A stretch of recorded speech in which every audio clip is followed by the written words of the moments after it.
For more latest videos and updates, please subscribe our channel and hit the bell icon.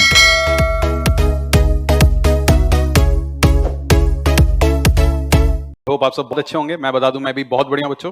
तो आज की video हम record कर रहे हैं अपने सीए फाइनल स्टूडेंट्स के लिए। एंड आप वीडियो के टाइटल से देख ही चुके होंगे कि आज की इस क्लास में हम क्या डिस्कस करने वाले हैं, अपनी सीए फाइनल की अमेंडमेंट्स। तो ये वाली जो क्लास है बच्चों, ये हमारी सीए फाइनल की कॉर्पोरेट एंड इकोनॉमिक लॉस की अमेंडमेंट क्लास है, जिसमें हम नवंबर 2022 की सारी अमेंडमेंट्स यहाँ पर डिस्कस करने वाले हैं। तो हमारी जो नवंबर 2022 है उसकी आरटीपी भी हमारे इंस्टीट्यूट ने रिलीज कर दी है। तो बेसिस दैट हमारी ये वाली आज की अमेंडमेंट क्लास भी यहाँ पर रिकॉर्ड होने वाली है।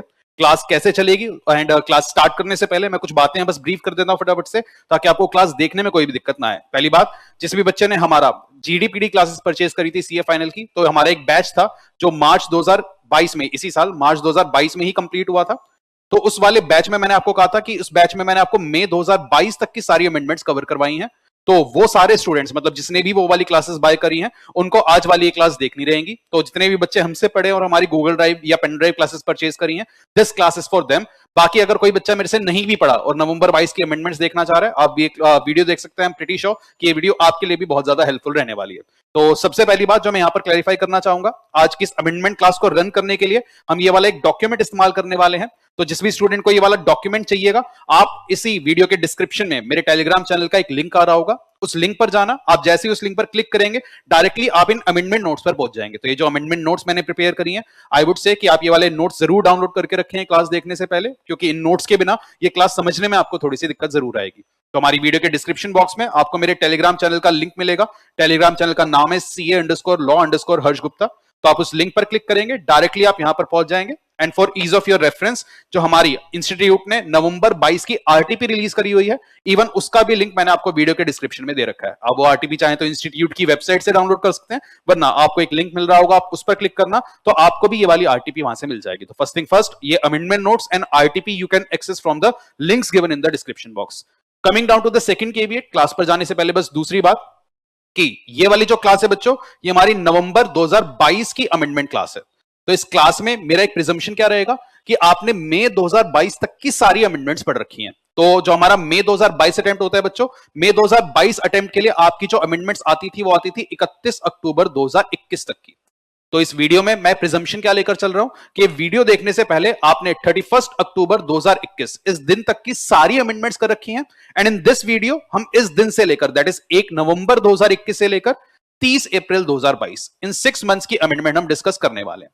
तो आज की इस वीडियो का हमारा टारगेट यही रहने वाला है। इस अमेंडमेंट नोट्स में भी मैंने क्लियर कर रखा है कि इसमें हम इन 6 मंथ्स की अमेंडमेंट्स डिस्कस करने जा रहे हैं, जो आपके नवंबर 22 अटेम्प्ट के लिए एप्लीकेबल होगी। तो 1 नवंबर 2021 से लेकर 30 अप्रैल 2022। एंड जैसे ही मैं ये बता रहा हूं कि हम इन 6 महीने की नवंबर 22 की अमेंडमेंट डिस्कस कर रहे हैं, ये बात मैं इसलिए क्लियरली ज्यादा बताना चाह रहा हूं क्योंकि हमारा इंस्टीट्यूट जो आरटीपी रिलीज करा हुआ है, उस आरटीपी में अगर आप देखेंगे, आरटीपी में इंस्टीट्यूट ने पूरे 1 साल की अमेंडमेंट एक जगह कंसोलिडेट करके दे दी है। तो यहां पर आपको 12 महीने की अमेंडमेंट्स एक साथ मिलेगी। मतलब मई 22 और नवंबर 22 दोनों ही अटेम्प्ट्स की जितनी भी अमेंडमेंट्स हैं, दोनों को कंसोलिडेट करके आरटीपी में दिया गया है। तो इसलिए आरटीपी से अगर आप अमेंडमेंट्स करोगे तो उसमें पुरानी 6 महीने की और करंट 6 महीने की दोनों अमेंडमेंट्स आपको इकट्ठे मिल रही हैं, जिससे आप थोड़े से में भी कंफ्यूज हो सकते हो। तो इसलिए बस ध्यान रखना, हम जो अपनी अमेंडमेंट क्लास है, इसमें सिर्फ नवंबर 22 की इन 6 मंथ्स की अमेंडमेंट डिस्कस करने वाले हैं। तो आई एम प्रिज्यूमिंग आपने 31 अक्टूबर 2021 तक की सारी चीजें पढ़ी हुई हैं। एंड जिन भी बच्चों ने हमारी क्लासेस परचेज करी थी जीडीपीडी, उनको ऑलरेडी ये सारी बातें पता होंगी कि आप 31 अक्टूबर 2021 तक अपडेटेड है। एंड आगे इन 6 महीने की बातें हम डिस्कस करने वाले हैं। तो बच्चों, ये 2 बातें इस क्लास को देखने से पहले मुझे बतानी थी कि ये जो नोट्स हैं एंड जो आरटीपी है, आपको वीडियो के डिस्क्रिप्शन में लिंक मिलेगा, वहां से आप डाउनलोड करेंगे। एंड सेकेंडली कि ये वाली अमेंडमेंट्स हम यहां पर डिस्कस करने वाले हैं। एंड वीडियो के स्टार्टिंग में ही मैं आपको एक बहुत बढ़िया बात बता देता हूं, अरे सर अमेंडमेंट्स हैं कितनी? तो अब अगर हम काम की बात पे हैं बच्चों, आपको टेंशन लेने की कोई बात ही नहीं, क्योंकि अब की बार अमेंडमेंट्स बहुत ज्यादा है ही नहीं। अगर मैं अमेंडमेंट्स की बात करूं, अब की बार जो बच्चों अमेंडमेंट आई है सिर्फ 2 टॉपिक्स में। एक तो है आपका टॉपिक ऑफ निधि कंपनी, तो एक आपके निधि कंपनी के टॉपिक में अमेंडमेंट है। अगर निधि कंपनी को मैं हटा दूं तो इसके अलावा पूरे कंपनीज एक्ट में कोई अमेंडमेंट ही नहीं है। एंड सर दूसरी अमेंडमेंट कौन से टॉपिक में? तो बच्चों दूसरी अमेंडमेंट आई है आपकी सेबी एलओडीआर रेगुलेशंस के अंदर।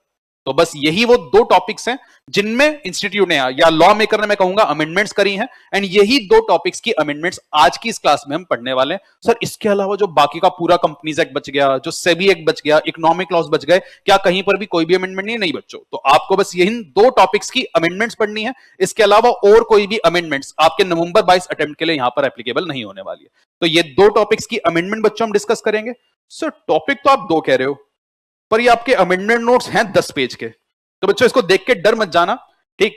टॉपिक तो दो ही हैं, अमेंडमेंट्स तो इन दो ही टॉपिक्स में है, पर ये इन 10 पेजेस में क्यों कवर्ड है मैं आपको थोड़ा सा ब्रीफ करता हूं। सबसे पहले हम यहां पर जो अमेंडमेंट डिस्कस करने जा रहे हैं वो करने जा रहे हैं बच्चों हम निधि कंपनी की।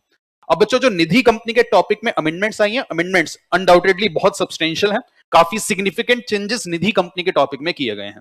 पर एक दिक्कत क्या थी, अगर मैं आपको सिर्फ वो अमेंडमेंट्स बताता रहता कि आपके निधि कंपनी के टॉपिक में ये अमेंडमेंट है, ये अमेंडमेंट है, ये 4 अमेंडमेंट है, ये 5 अमेंडमेंट है, तो उन्हें बुक के साथ मैप करना आपके लिए बड़ा टफ हो जाता। तो मैंने यहां पर क्या किया, मैंने आपकी बुक में, मैं आपको बुक भी शो कर देता हूं, हमारी जो ये मेन बुक है इसमें आपका ये निधि कंपनी का एक पूरा टॉपिक आता है।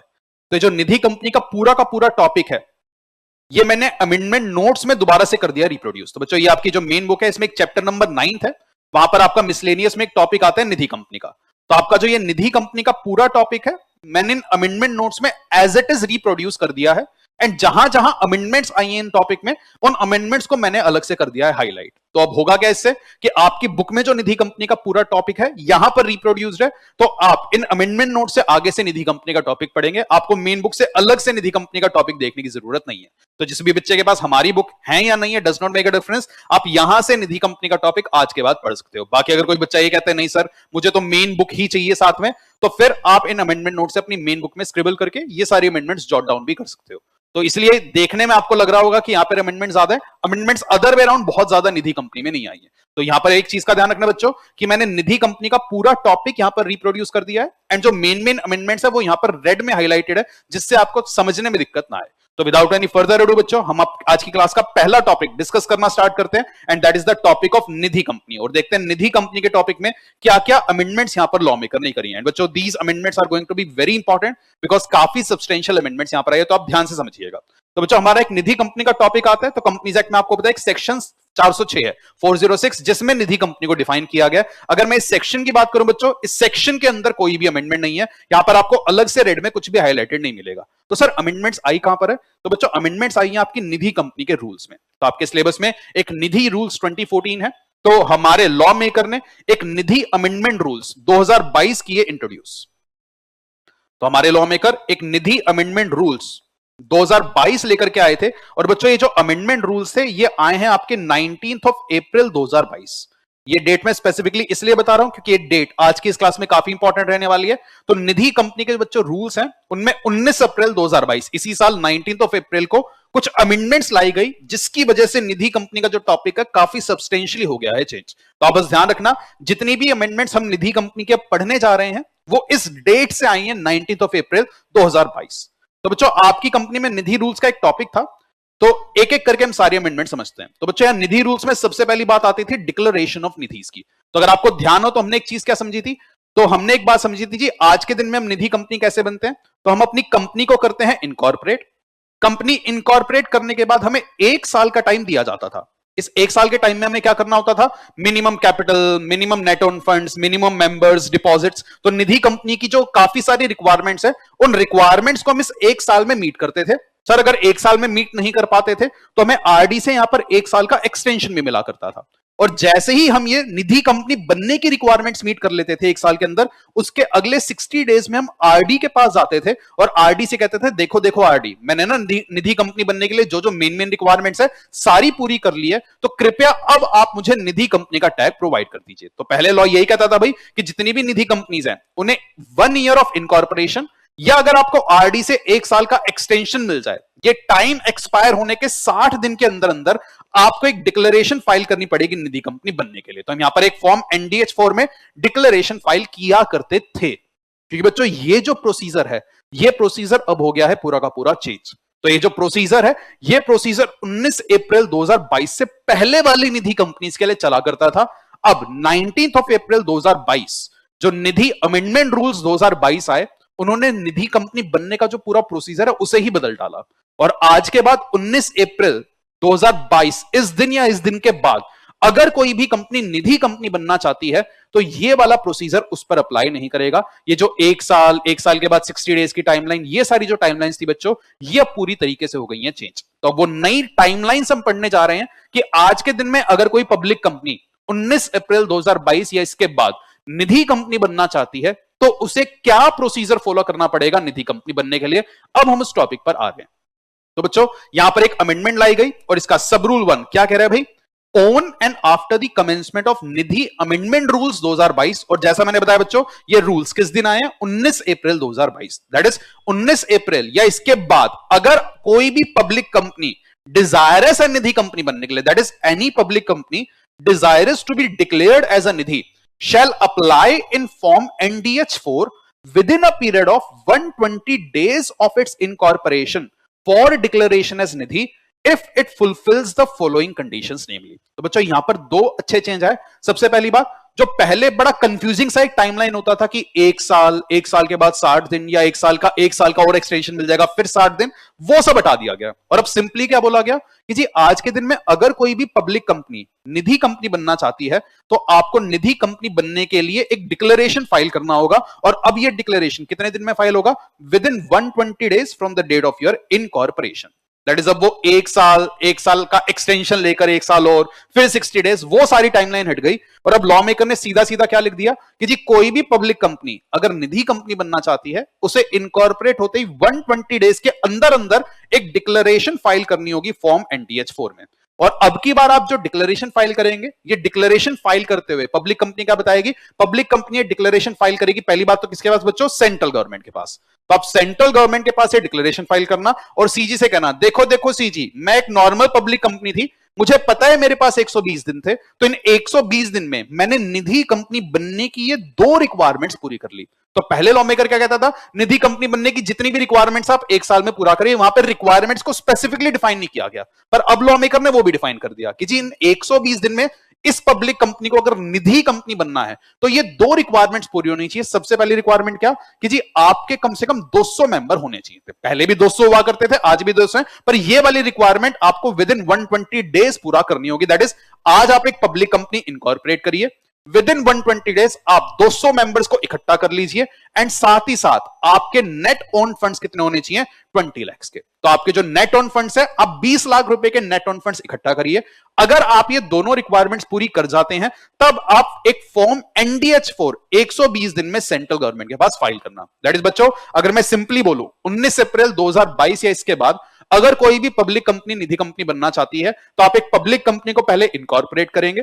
इनकॉर्पोरेट होते ही आप फटाफट 200 मेंबर्स को इकट्ठा करिए, फटाफट आप अपने नेट ऑन फंड्स की 20 लाख की लिमिट रीच करिए और जैसी ये दो रिक्वायरमेंट्स आप पूरी करते हो 120 दिन के अंदर अंदर आप सेंट्रल गवर्नमेंट के पास ये फॉर्म फाइल करेंगे NDH4। तो ये दो रिक्वायरमेंट पूरी करते ही आप विद इन 120 डेज ये डिक्लेरेशन NDH4 में सेंट्रल गवर्नमेंट के पास फाइल करेंगे। एंड बच्चों अब की बार NDH4 जब आपने फाइल किया, इसमें आपने क्या क्या बताया, एक तो कि आपके मेंबर्स हैं 200 या 200 से ज्यादा, दैट इज आपने 200 मेंबर्स की रिक्वायरमेंट मीट कर ली है, आपके नेट ओन्ड फंड्स की रिक्वायरमेंट मीट हो गई है एंड साथ में बच्चों यहां पर एक अटैचमेंट और जाएगी। दैट इज अब की बार जब आप NDH4 में निधि कंपनी बनने के लिए डिक्लेरेशन फाइल कर रहे हो, साथ में आपको एक और डिक्लेरेशन अटैच करना है और उसमें क्या बताना है, the company shall also attach along with form NDH4 the declaration with regard to fulfillment of fit and proper person criteria as per this sub rule by all the promoters and directors of that company। कि भाई आज के बाद आपको निधि company का tag कब मिलेगा, जब आप 120 दिन के अंदर अंदर NDH4 में डिक्लेरेशन फाइल कर रहे हो, उस डिक्लेरेशन में आपके मिनिमम मेंबर्स की रिक्वायरमेंट मीट हो चुकी, नेट ऑन फंड्स की रिक्वायरमेंट मीट हो चुकी और साथ में आप एक डिक्लेरेशन देकर क्या बता रहे हो कि जी हम जो निधि कंपनी बनाने जा रहे हैं, इस निधि कंपनी में जो भी प्रमोटर्स या डायरेक्टर्स होंगे वो सारे लोग फिट एंड प्रॉपर पर्सन के क्राइटेरिया को मीट कर रहे हैं। Sir fit and proper person मतलब हट्टे कट्टे, obviously no, fit and proper person का यहां पर मतलब क्या होगा, तो बच्चों वो भी इसी रूल ने कर दिया है डिफाइन कि आज के बाद एक निधि कंपनी या पब्लिक कंपनी निधि कब बन पाएगी, जब उसके सारे प्रमोटर्स एंड डायरेक्टर्स ये फिट एंड प्रॉपर पर्सन का क्राइटेरिया मीट कर रहे हैं। बच्चों ये वाला पॉइंट इज क्वाइट इंपॉर्टेंट। इस पर पेपर में बिल्कुल सवाल आ सकता है कि कोई भी पर्सन निधि कंपनी का प्रमोटर या डायरेक्टर बनने के लिए फिट या प्रॉपर कब माना जाएगा, या प्रमोटर डायरेक्टर बनने का फिट एंड प्रॉपर पर्सन का क्राइटेरिया क्या है, इस पर बच्चों बिल्कुल सवाल आ सकते हैं। तो देखते हैं बच्चों, किसी भी प्रमोटर या डायरेक्टर को फिट एंड प्रॉपर कब माना जाएगा।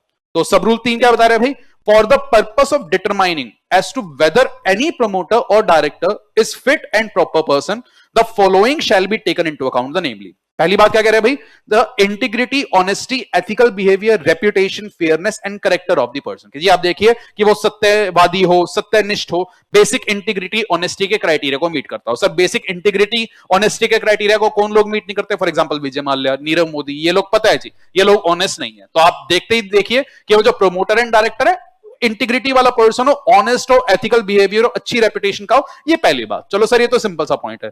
दूसरे पॉइंट ने फिर बड़ा स्पेसिफिकली यहां पर जो था डस्ट को रिमूव किया और क्या कहा, the person not incurring any of the following disqualification. ये भाई आपको फिट एंड प्रॉपर सिर्फ तभी माना जाएगा अगर आप इन वाले पॉइंट्स में डिस्क्वालीफाई ना हो रहे हो। तो बच्चों पेपर में एक और सवाल क्या बन सकता है कि जी निधि कंपनी का प्रमोटर या डायरेक्टर अगर आप बनना चाहते हैं तो कौन सी डिस्क्वालिफिकेशंस आपको इन्वोक नहीं करनी है। तो बता दो disqualification to become a promoter और डायरेक्टर ऑफ निधि। क्या कह रहा है भाई, डिस्क्वालीफाई किस किस पॉइंट में नहीं होना चाहिए। तो ये पॉइंट कह रहा है the person not incurring any of the following disqualification, namely पहला पॉइंट क्या है बच्चों कि इस पर्सन के अगेंस्ट कोई भी क्रिमिनल कंप्लेन फाइल ना हो, दैट इज क्रिमिनल कंप्लेन और information under section 154 of the code of criminal procedure has been filed by a person authorized by central government against such person and which is pending। तो जी आज आपके against कोई criminal complain court में pending ना चल रही हो, पहली डिस्क्वालिफिकेशन। दूसरा, charge sheet has been filed against such person by an enforcement agency in matters concerning economic offenses which is pending। तो जी आज आपके अगेंस्ट किसी इकोनॉमिक ऑफेंसेस को डील करने वाली एजेंसी ने किसी कोर्ट में कोई चार्ज शीट फाइल ना कर रखी हो। अब बच्चों एक कोइंसिडेंस की बात है कि आज जो ये अमेंडमेंट क्लास है मैं 17 अगस्त 2022 को रिकॉर्ड कर रहा हूं और आज सुबह ही एक न्यूज आई थी कि एक आपका एनफोर्समेंट जो डायरेक्टर है ईडी ने आज ही एक चार्ज शीट कोर्ट में फाइल करी है, जिस चार्जशीट के तहत 200 करोड़ की एक मनी लॉन्ड्रिंग हुई और उसमें जैकलिन फर्नांडिस को भी अक्यूज की तरह पोर्ट्रे किया गया कि जी जैकलिन फर्नांडिस भी इस मनी लॉन्ड्रिंग में अक्यूज हैं। तो जी आज के दिन अगर हम देखें तो उनके अगेंस्ट चार्जशीट फाइल हो गई है, तो Jacqueline Fernandez for the timing यहां पर क्या हो गई है, डिस्क्वालीफाइज वाले पॉइंट में। तो आपके अगेंस्ट किसी इकोनॉमिक ऑफेंसेस को डील करने वाली एजेंसी का एग्जाम्पल क्या आ जाएगा बच्चों, एनफोर्समेंट डायरेक्टरेट, उन्होंने कोई कंप्लेन पेंडिंग ना कर रखी हो। तीसरी डिस्क्वालिफिकेशन क्या कह रहा है, an order of restraint, prohibition or debarment has been passed against such person by any regulatory authority or enforcement agency in any matter concerning company law, security law, financial market which is in force। तो आपके against कोई भी order of restraint, prohibition या डिबारमेंट पास ना किया गया हो इन वाले लॉस में। सर इसका एग्जांपल क्या होगा, फॉर एग्जांपल बच्चों हमने सेबी एक्ट में एक बात क्या पढ़ी थी कि सेबी कभी कभी ना कुछ लोगों को कैपिटल मार्केट एक्सेस करने से कुछ टाइम के लिए कर देता है डीबार।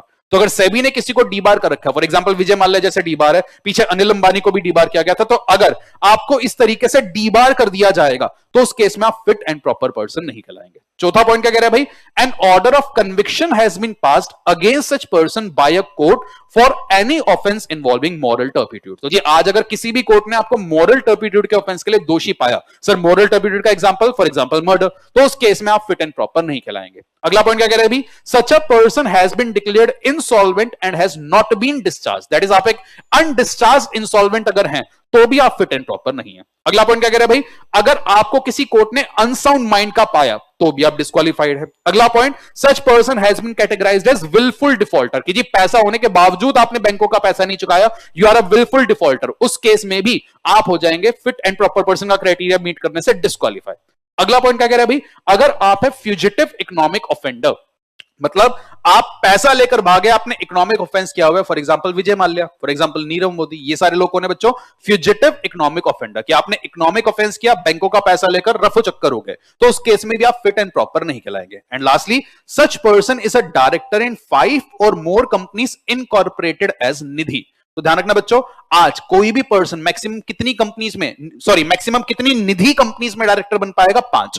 अगर आप ऑलरेडी 5 निधि कंपनीज के डायरेक्टर हो तो आप ये नई वाली जो कंपनी निधि बनना चाह रही है इसके डायरेक्टर बनने के लिए फिट एंड प्रॉपर नहीं कहलाएंगे। तो ध्यान रखना बच्चों, यहां पर जो 5 की लिमिट लगी है ये लगी है सिर्फ निधि कंपनी के लिए। क्या आप 5 निधि कंपनीज में सर्व ना कर रहे हो तो इसको 165 के साथ अगर आप मिक्स करके पढ़ोगे तो वहां जो 20 या 10 की लिमिट्स आती थी वो हर टाइप की कंपनीज के लिए आती थी। यहां जो 5 की लिमिट है सिर्फ किसके लिए आई है? निधि कंपनी। कि अगर आप ऑलरेडी 5 निधि कंपनीज में डायरेक्टर है तो आप फिट एंड प्रॉपर नहीं कहलाएंगे, या आप ऑलरेडी 3 या उनसे ज्यादा निधि कंपनी में प्रमोटर हैं तो करंट निधि कंपनी के आप प्रमोटर नहीं बन सकते। तो नेट बच्चों, आज के दिन आप एक पब्लिक कंपनी इनकॉर्पोरेट करेंगे और इनकॉर्पोरेट होते ही 120 दिन के अंदर अंदर आप एक डिक्लेरेशन फाइल करेंगे NDH 4 में।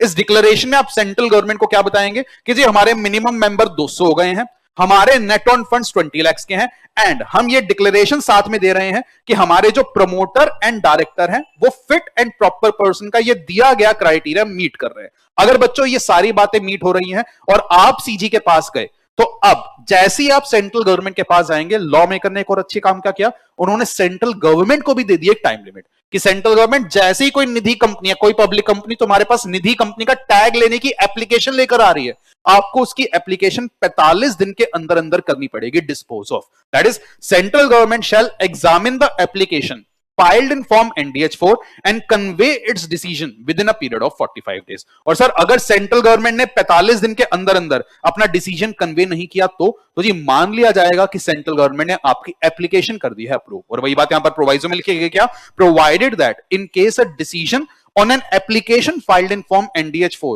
is not taken by CG within the aforesaid period of receipt of such application, the same shall be deemed as approved। तो जी यहां पर सेंट्रल गवर्नमेंट पर भी एक स्ट्रिक्ट टाइमलाइन लगाई गई 45 दिन की कि जी 45 दिन में आप एप्लीकेशन डिस्पोज ऑफ करिए वरना वो डीम्ड अप्रूवल मान लिया जाएगा। तो बच्चों आप देख पा रहे हैं निधि कंपनी का जो टैग लेने का पूरा प्रोसीजर था वो काफी सब्सटेंशियली यहां पर हो गया है चेंज। पहले हम वो 1 साल फिर 1 साल का एक्सटेंशन उसके 60 दिन वो सारा काम देखा करते थे, अब उसको बहुत हद तक सिंप्लीफाई कर दिया गया कि इनकॉर्पोरेट होते ही 120 दिन में NDH 4 फाइल होगा, ये 3 क्राइटेरिया हम मीट करेंगे और जैसे ही सीजी के पास जाएंगे 45 दिन में हमें मिल जाएगा tag.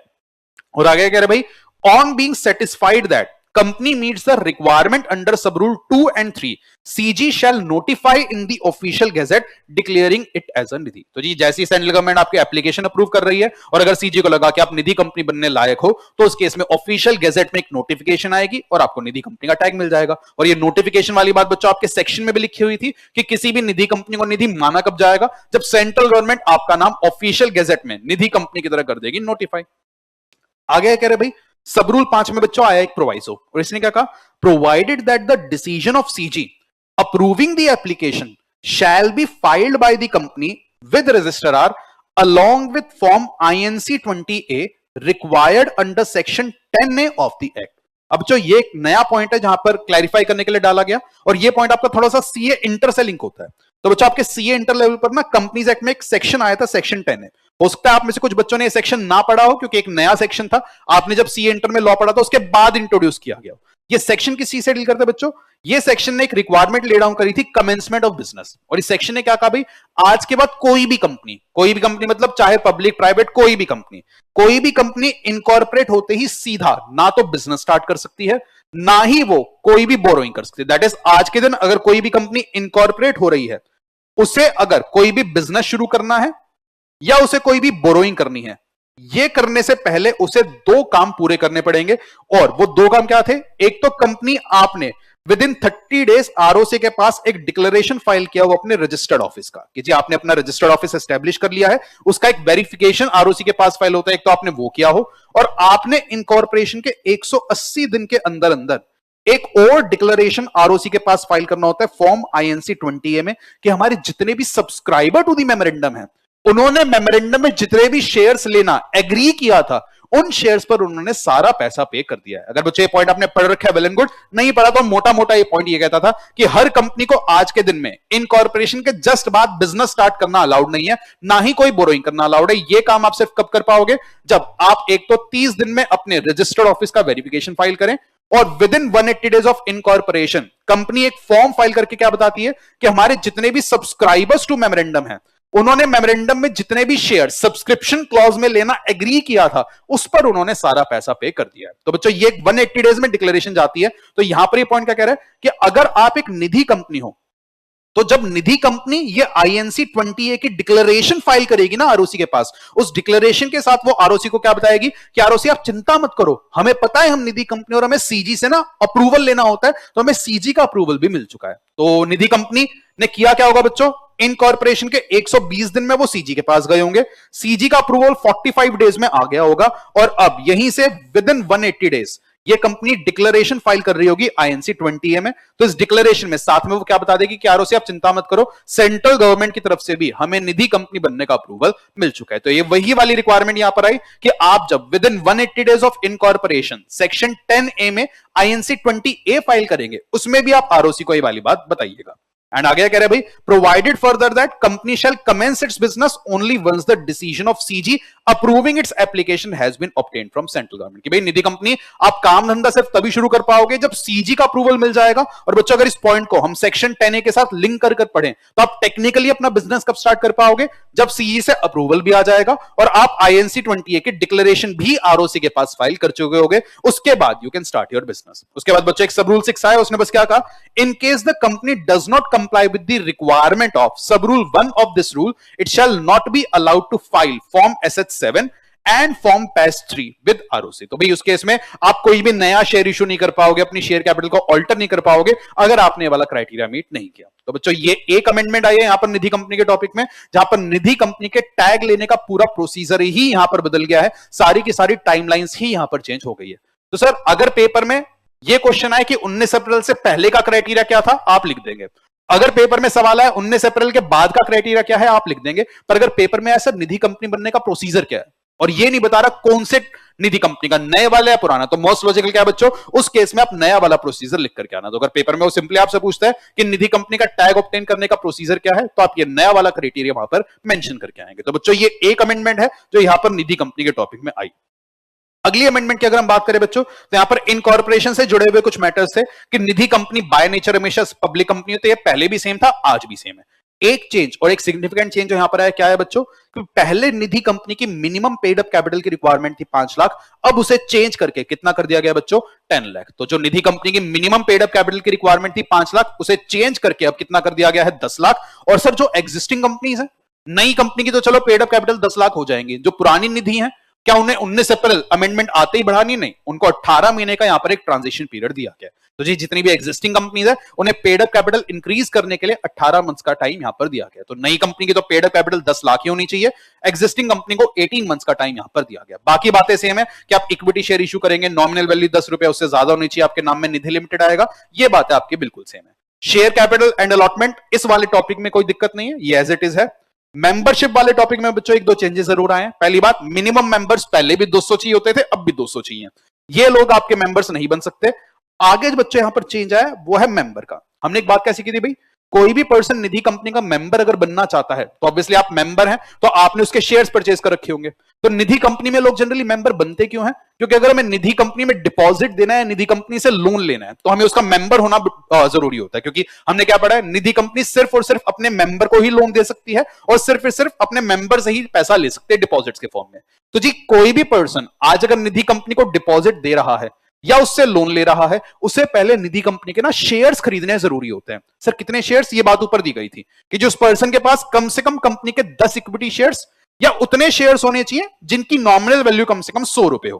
That is for example अगर कंपनी ने अपने एक शेयर की नॉमिनल वैल्यू 10 ही रख रखी थी तो उस केस में 10 शेयर से काम चल जाएगा। कंपनी ने अपने एक शेयर की नॉमिनल वैल्यू 20 रुपए रख रखी थी तो 5 शेयर से काम चल जाएगा। तो आपके पास या तो कम से कम 10 शेयर्स हो या कम से कम उतने शेयर्स हो जिनकी नॉमिनल वैल्यू 100 रुपीज है। इतने शेयर्स हर पर्सन के पास निधि कंपनी में होना मैंडेटरी है। अब ये पॉइंट क्या कह रहे हैं भाई, a member shall not transfer more than 50% of his share holding as on the date of availing of loan और making of deposit during the subsistence of such loan या डिपॉजिट। फॉर एग्जाम्पल बच्चों यहां पर एक निधि company है, आज let suppose मुझे इस निधि कंपनी से लोन चाहिए था, अब लोन लेना है तो मुझे पहले इसका मेंबर बनना पड़ेगा। मैं निधि कंपनी का मेंबर बनने गया और मैंने कहा निधि कंपनी एक काम करो, आप ना मुझे अपने 100 शेयर्स दे दो। आप जैसे मुझे 100 शेयर्स दोगे मैं आपका मेंबर बन जाऊंगा। अब आप मुझे लेट सपोज यहां पर 10 लाख रुपए का एक लोन दे दीजिए। तो जी निधि कंपनी ने पहले मुझे अपना मेंबर बनाया और फिर मुझे 10 लाख रुपए का लोन दे दिया। अब बच्चों पहले लॉ में ना इस पॉइंट पे क्लैरिटी नहीं थी, अब क्लैरिटी आ गई। पहले लोग क्या कर सकते थे, वो ना लोन लेने के बाद सारे शेयर्स ही किसी को ट्रांसफर कर सकते थे। तो आज लॉ मेकर ने इस पॉइंट पर लगा दी है रोक, और लॉ मेकर ने क्या कहा कि भाई अगर डिपॉजिट देते समय या लोन लेते समय आपके पास कंपनी में जो शेयर्स थे, आप उसमें से 50% से ज्यादा शेयर्स नहीं बेच पाओगे during the tenure of the loan और डिपॉजिट। दैट इज, जितने भी समय के लिए आपका लोन या डिपॉजिट चलेगा, आप 50% से ज्यादा शेयर्स डिस्पोज ऑफ नहीं कर सकते। मतलब इस केस में अगर मैं अपने शेयर्स बेचना भी चाहता हूं, मैं मैक्सिमम बच्चों कितने शेयर्स बेच पाऊंगा, सिर्फ 50। तो 50 shares I can dispose of, क्योंकि यहां पर क्या लिखा है, member shall not transfer more than 50% of his share holding as on the date of availing of loan और making of deposit during the subsistence of such loan या deposit. अब बच्चों यहां पर एक बड़ा इंपॉर्टेंट पॉइंट आता है। लेट्स सपोज इस निधि कंपनी के जो शेयर्स हैं, हर शेयर की फेस वैल्यू है 10 रुपए। तुमने ऊपर एक पॉइंट पढ़ा क्या, कि हर पर्सन के पास कम से कम 10 शेयर्स होने जरूरी है, क्योंकि हम मान के चल रहे फेस वैल्यू 10 रुपए, तो मेरे पास मिनिमम 10 शेयर्स तो होने चाहिए।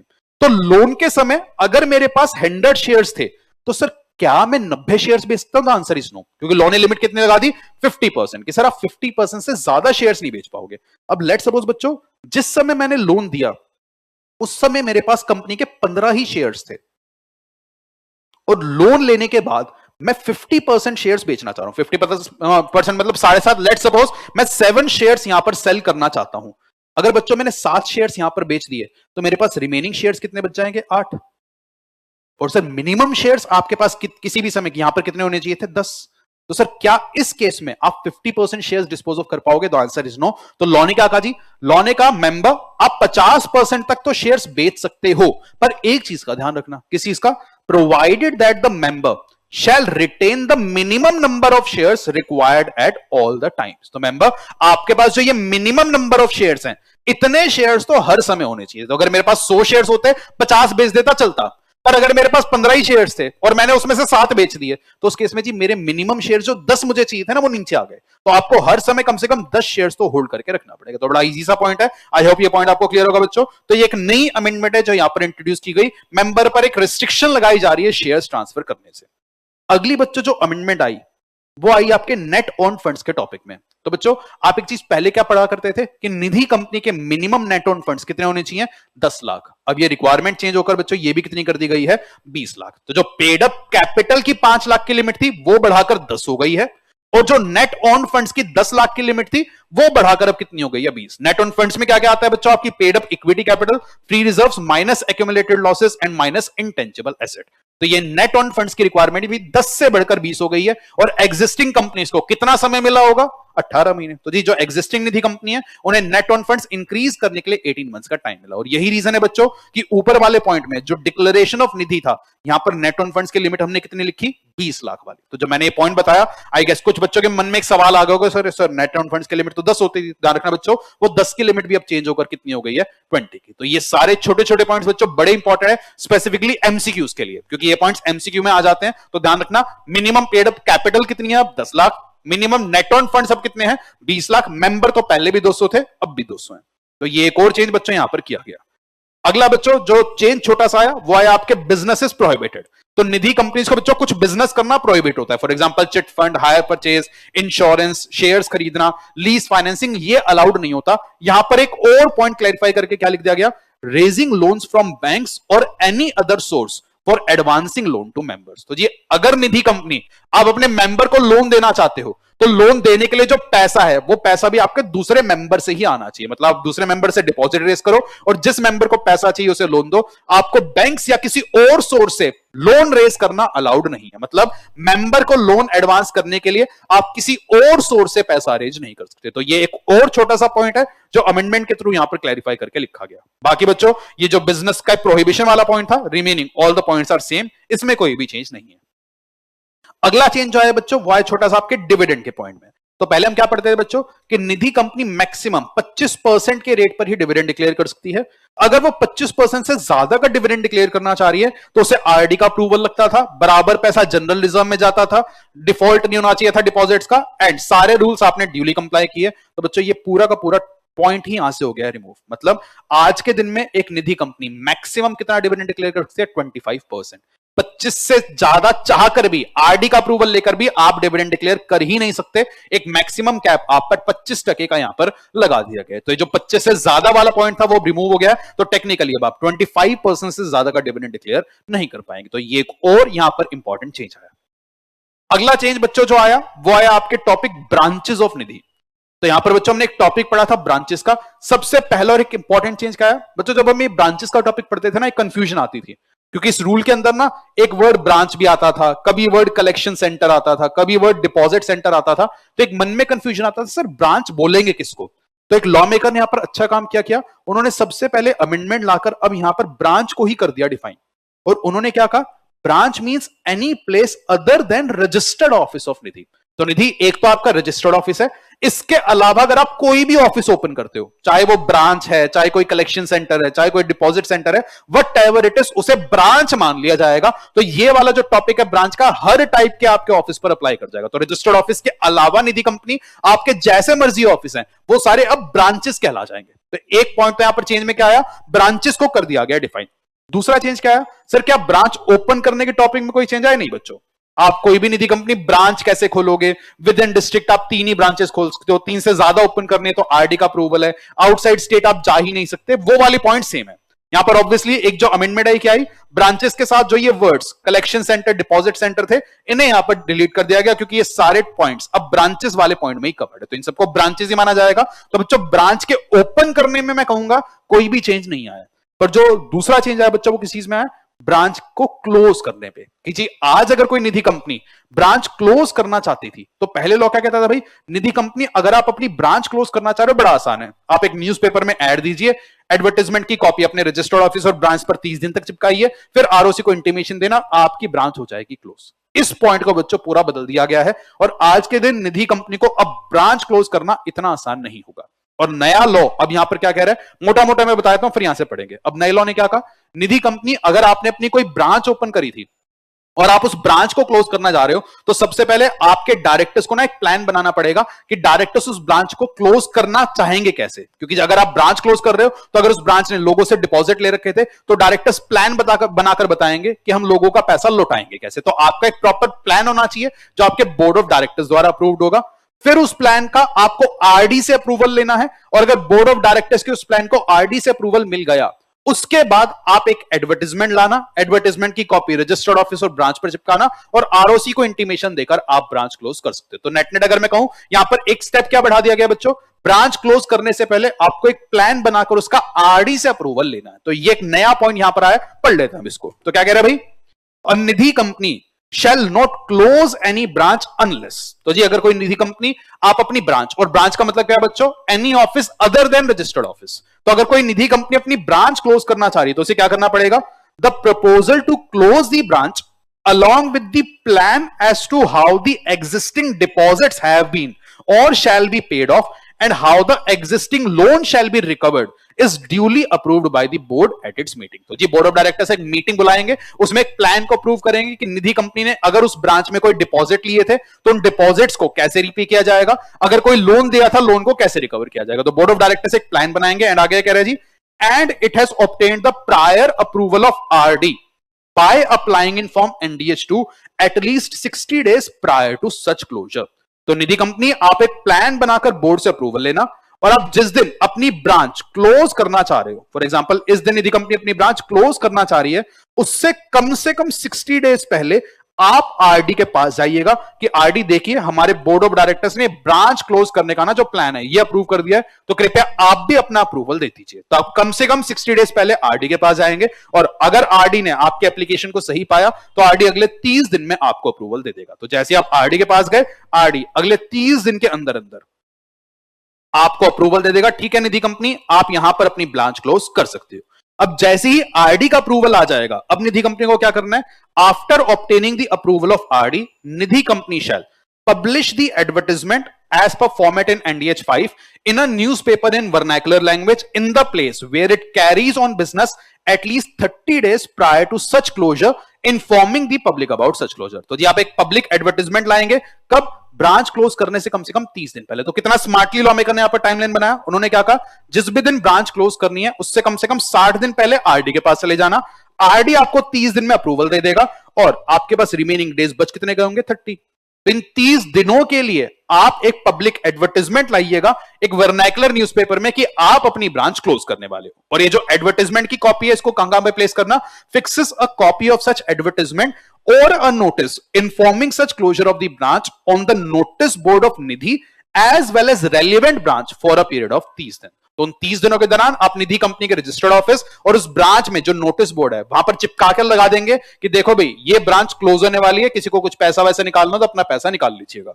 अगला, gives an intimation to ROC within a period of 30 days of such closure in form NDH2 along with fee in company fees rules. तो जी इस जैसी आपकी ब्रांच क्लोज होगी 30 दिन के अंदर हम आरओसी को इंटीमेट कर देंगे कि देखिए आरओसी ये वाली ब्रांच अब हमारे यहां पर क्लोज हो गई है। And lastly, any place not being a registered office और branch where a Nidhi carries on its operation shall be closed with in a period of 6 months of these rule. तो जैसी ये अमेंडमेंट आई निधि कंपनी, अगर आपको लगता है कि ये आपका रजिस्टर्ड ऑफिस है, ये आपकी ब्रांच है, इसके अलावा अगर आपको कोई भी दूसरा ऑफिस है जिसका आप ब्रांच नहीं मान रहे, कोई कलेक्शन सेंटर बोल रहे थे, कोई डिपॉजिट सेंटर बोल रहे थे, उन्हें आपको इमीडिएटली क्लोज करना पड़ेगा। मतलब आज के बाद निधि कंपनी या तो होंगे आपके रजिस्टर्ड ऑफिस या आपकी होंगी ब्रांचेस। रजिस्टर्ड ऑफिस या ब्रांच को छोड़कर अगर आपका कोई भी दूसरा ऑफिस है आप ओपन कर ही नहीं सकते। आप उसको कोई दूसरा फैंसी नेम दे दो, does not make a difference, automatically branch वाले रूल्स वहां पर अप्लाई कर जाएंगे। तो अगर ये अमेंडमेंट आने से पहले आपका कोई कलेक्शन डिपॉजिट सेंटर था, विद इन 6 months आपको यहां पर क्लोज करना पड़ेगा।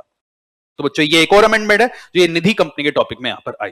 एंड फाइनली बच्चों अगर मैं कहूं जो ये acceptance of deposit, Nidhi company deposit कैसे एक्सेप्ट करेगी, इसमें कोई भी अमेंडमेंट नहीं है। निधि कंपनी लोन कैसे कितना किसको दे पाएगी, इसमें भी कोई अमेंडमेंट नहीं है। बस यहां पर एक छोटा सा पॉइंट ऑफ क्लैरिफिकेशन जरूर इंसर्ट किया गया। तो हमने एक बात क्या सीखी है भाई, निधि कंपनी लोन किसको दे सकती है बच्चों? सिर्फ अपने मेंबर्स को।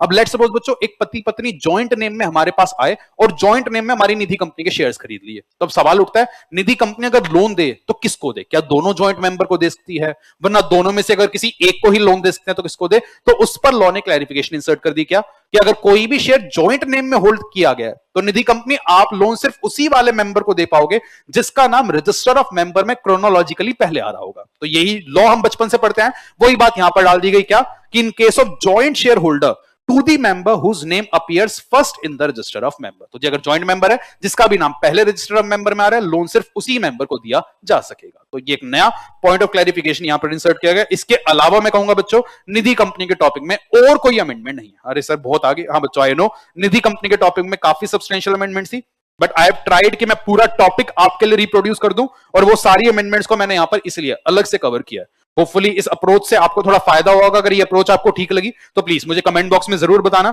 वरना अगर आपको लगता है सर नहीं हमें तो मेन बुक के साथ आप सिर्फ अमेंडमेंट्स लिखकर बता दो तो वो मेरे को लिख देना, नेक्स्ट टाइम से हम वैसे अप्रोच फॉलो कर लेंगे। चलिए बच्चों, तो ये हमारा निधि कंपनी का टॉपिक यहां पर कंप्लीट हुआ। तो आज की क्लास में मैंने कहा था बच्चों आपकी जो अमेंडमेंट आई है सिर्फ 2 ही टॉपिक्स में आई है, तो ये पहला टॉपिक हमारा यहां पर कंप्लीट हुआ। तो ये जो निधि कंपनी है बच्चों इसकी अमेंडमेंट्स तो हमारी पूरी हुई।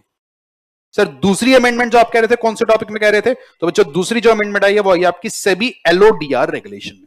तो आपका जो कॉर्पोरेट लॉ का पोर्शन है बच्चों उसमें आपके 2 सिक्योरिटी लॉ कवर्ड रहते हैं, एक तो सेबी एक्ट और एक सेबी की LODR regulations, that is listing obligation and disclosure requirement regulations 2015। तो बच्चों इन रेगुलेशन में भी कुछ सब्सटेंशियल चेंजेस यहां पर आए हैं। अब बच्चों यहां पर मैं एक बात इन अमेंडमेंट्स पर जाने से पहले जरूर बताना चाहूंगा। तो बच्चों ये वाली जो अमेंडमेंट क्लास थी ये काफी पहले भी मैं रिकॉर्ड कर सकता था। आई नो मैं थोड़ा सा लेट रिकॉर्ड कर रहा हूं। लेट रिकॉर्ड करने का रीजन ही ये था कि जो सेबी की एलओडीआर रेगुलेशंस हैं उसमें काफी सारी अमेंडमेंट्स, मतलब ऑलमोस्ट मैं कहूंगा 5-6 अमेंडमेंट रेगुलेशंस द्वारा ये अमेंडमेंट्स की गई। अब मुझे ना इंस्टीट्यूट की अमेंडमेंट के लिए आरटीपी का वेट करना था कि इंस्टीट्यूट आपके सिलेबस में कौन कौन सी अमेंडमेंट कैसे कैसे कवर करता है। तो बच्चों मैंने वो आरटीपी देखने के बाद वो सारी अमेंडमेंट्स फाइनली यहां पर इनकॉर्पोरेट करी है फॉर एलओडीआर।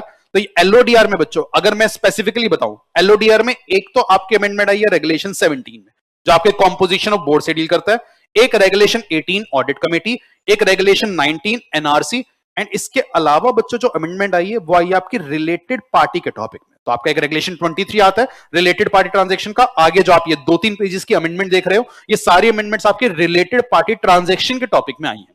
अब दिक्कत क्या आती है बच्चों, मैं कई बार फंस जाता हूं। मैं फंसा कैसे? अब इंस्टीट्यूट ने आपकी आरटीपी में ये रेगुलेशन 17, 18, 19 इन तीनों अमेंडमेंट्स को तो कवर किया हुआ है, पर ये जो रिलेटेड पार्टी ट्रांजैक्शन के टॉपिक में अमेंडमेंट्स आई है ना, इसको इंस्टीट्यूट ने आपकी आरटीपी में कवर ही नहीं किया, जबकि ये अमेंडमेंट्स है बड़ी सिग्निफिकेंट और इनको आरटीपी में कवर नहीं किया गया। अब इसका क्या मतलब मानना चाहे कि जी ये अमेंडमेंट्स आपके सिलेबस में एप्लीकेबल नहीं है, वो मानना तो गलत होगा, क्योंकि अगर ये अमेंडमेंट्स अभी आपके सिलेबस में एप्लीकेबल नहीं है तो कब होगी जी? क्योंकि इंस्टीट्यूट तो अपने स्टडी मैट के साथ कहता है आप आरटीपी रखकर पढ़ो। तो ये जो पॉइंट्स ऑफ अमेंडमेंट्स हैं ये आपके सिलेबस में प्रैक्टिकली कब से एप्लीकेबल होंगे उस चीज के ऊपर कोई क्लैरिटी नहीं है।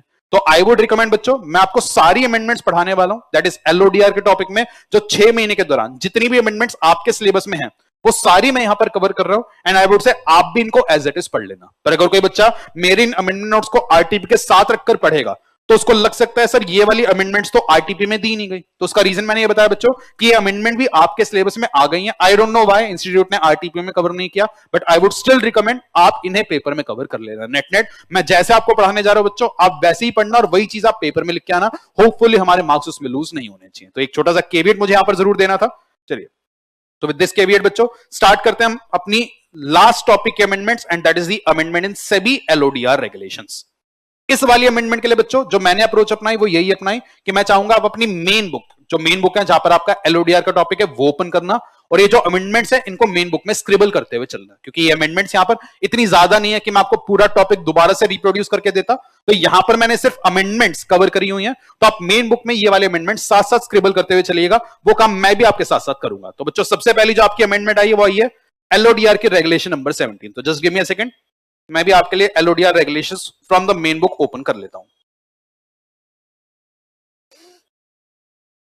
चलो बच्चों, तो ये आपकी मेन बुक है। मेन बुक में आपकी एक रेगुलेशन 17 है जो आपके बोर्ड ऑफ डायरेक्टर्स के कॉम्पोजिशन से डील करती है। Page is 14.3 of your main book. तो ये जो रेगुलेशन 17 है बच्चों, इसमें आई है कुछ अमेंडमेंट। सबसे पहली अमेंडमेंट क्या आई बच्चों? तो रेगुलेशन 17 में बच्चों एक सब रेगुलेशन 1B है, उसे पूरा का पूरा कर दिया गया है ऑमिट। सर पूरी की पूरी रेगुलेशन हटा दी? यस। जैसे ही मैं सब रेगुलेशन दिखाऊंगा आपको याद भी शायद आ जाएगा। तो बच्चों यहां पर एक नई सब रेगुलेशन 1B कुछ टाइम पहले एक अमेंडमेंट द्वारा इंसर्ट की गई थी और एक काफी ज्यादा एक हॉट डिस्कशन रहा था सेबी की काफी सारी मीटिंग्स में। तो ये एक ऐसा पॉइंट था जो काफी सालों तक लोगों ने वेट किया कि अब आएगा आएगा आएगा, और जैसे ही वो पॉइंट आया सेबी ने वो पॉइंट उड़ा दिया। ये पॉइंट किस चीज से डील करता है बच्चों? तो यहां पर बच्चों रेगुलेशन 17 सब रेगुलेशन 1B क्या कहता था कि 1 अप्रैल 2022 ऑनवर्ड जो टॉप 500 लिस्टेड एंटिटीज है, फॉर एग्जांपल रिलायंस, उसमें जो चेयरपर्सन है, चेयरपर्सन सिर्फ एक ऐसा ही इंसान बन पाएगा जो कंपनी का नॉन एग्जीक्यूटिव डायरेक्टर हो और एमडी और सीईओ से कनेक्टेड ना हो। तो नेट यहां पर मैंने आपको क्लास में क्या बताया था बच्चों? लिस्टेड एंटिटीज में ना एक पोस्ट होती है सीएमडी की, चेयरमैन कम मैनेजिंग डायरेक्टर। तो इस पॉइंट ने उस पोस्ट को तोड़ने का काम किया था। दैट इज इस पॉइंट ने क्या कहा, आज के बाद एमडी और चेयरमैन की पोस्ट सेम पर्सन होल्ड नहीं करेगा। जैसे रिलायंस में मुकेश अंबानी जी रिलायंस के चेयरमैन भी है, मैनेजिंग डायरेक्टर भी है। तो सेबी ने क्या कहा, टॉप 500 लिस्टेड एंटिटीज के अंदर 1 अप्रैल 2022 दैट इज इस साल से वाला पॉइंट लगने वाला था। सेबी ने कहा जी सेम पर्सन एमडी और चेयरमैन नहीं हो सकता।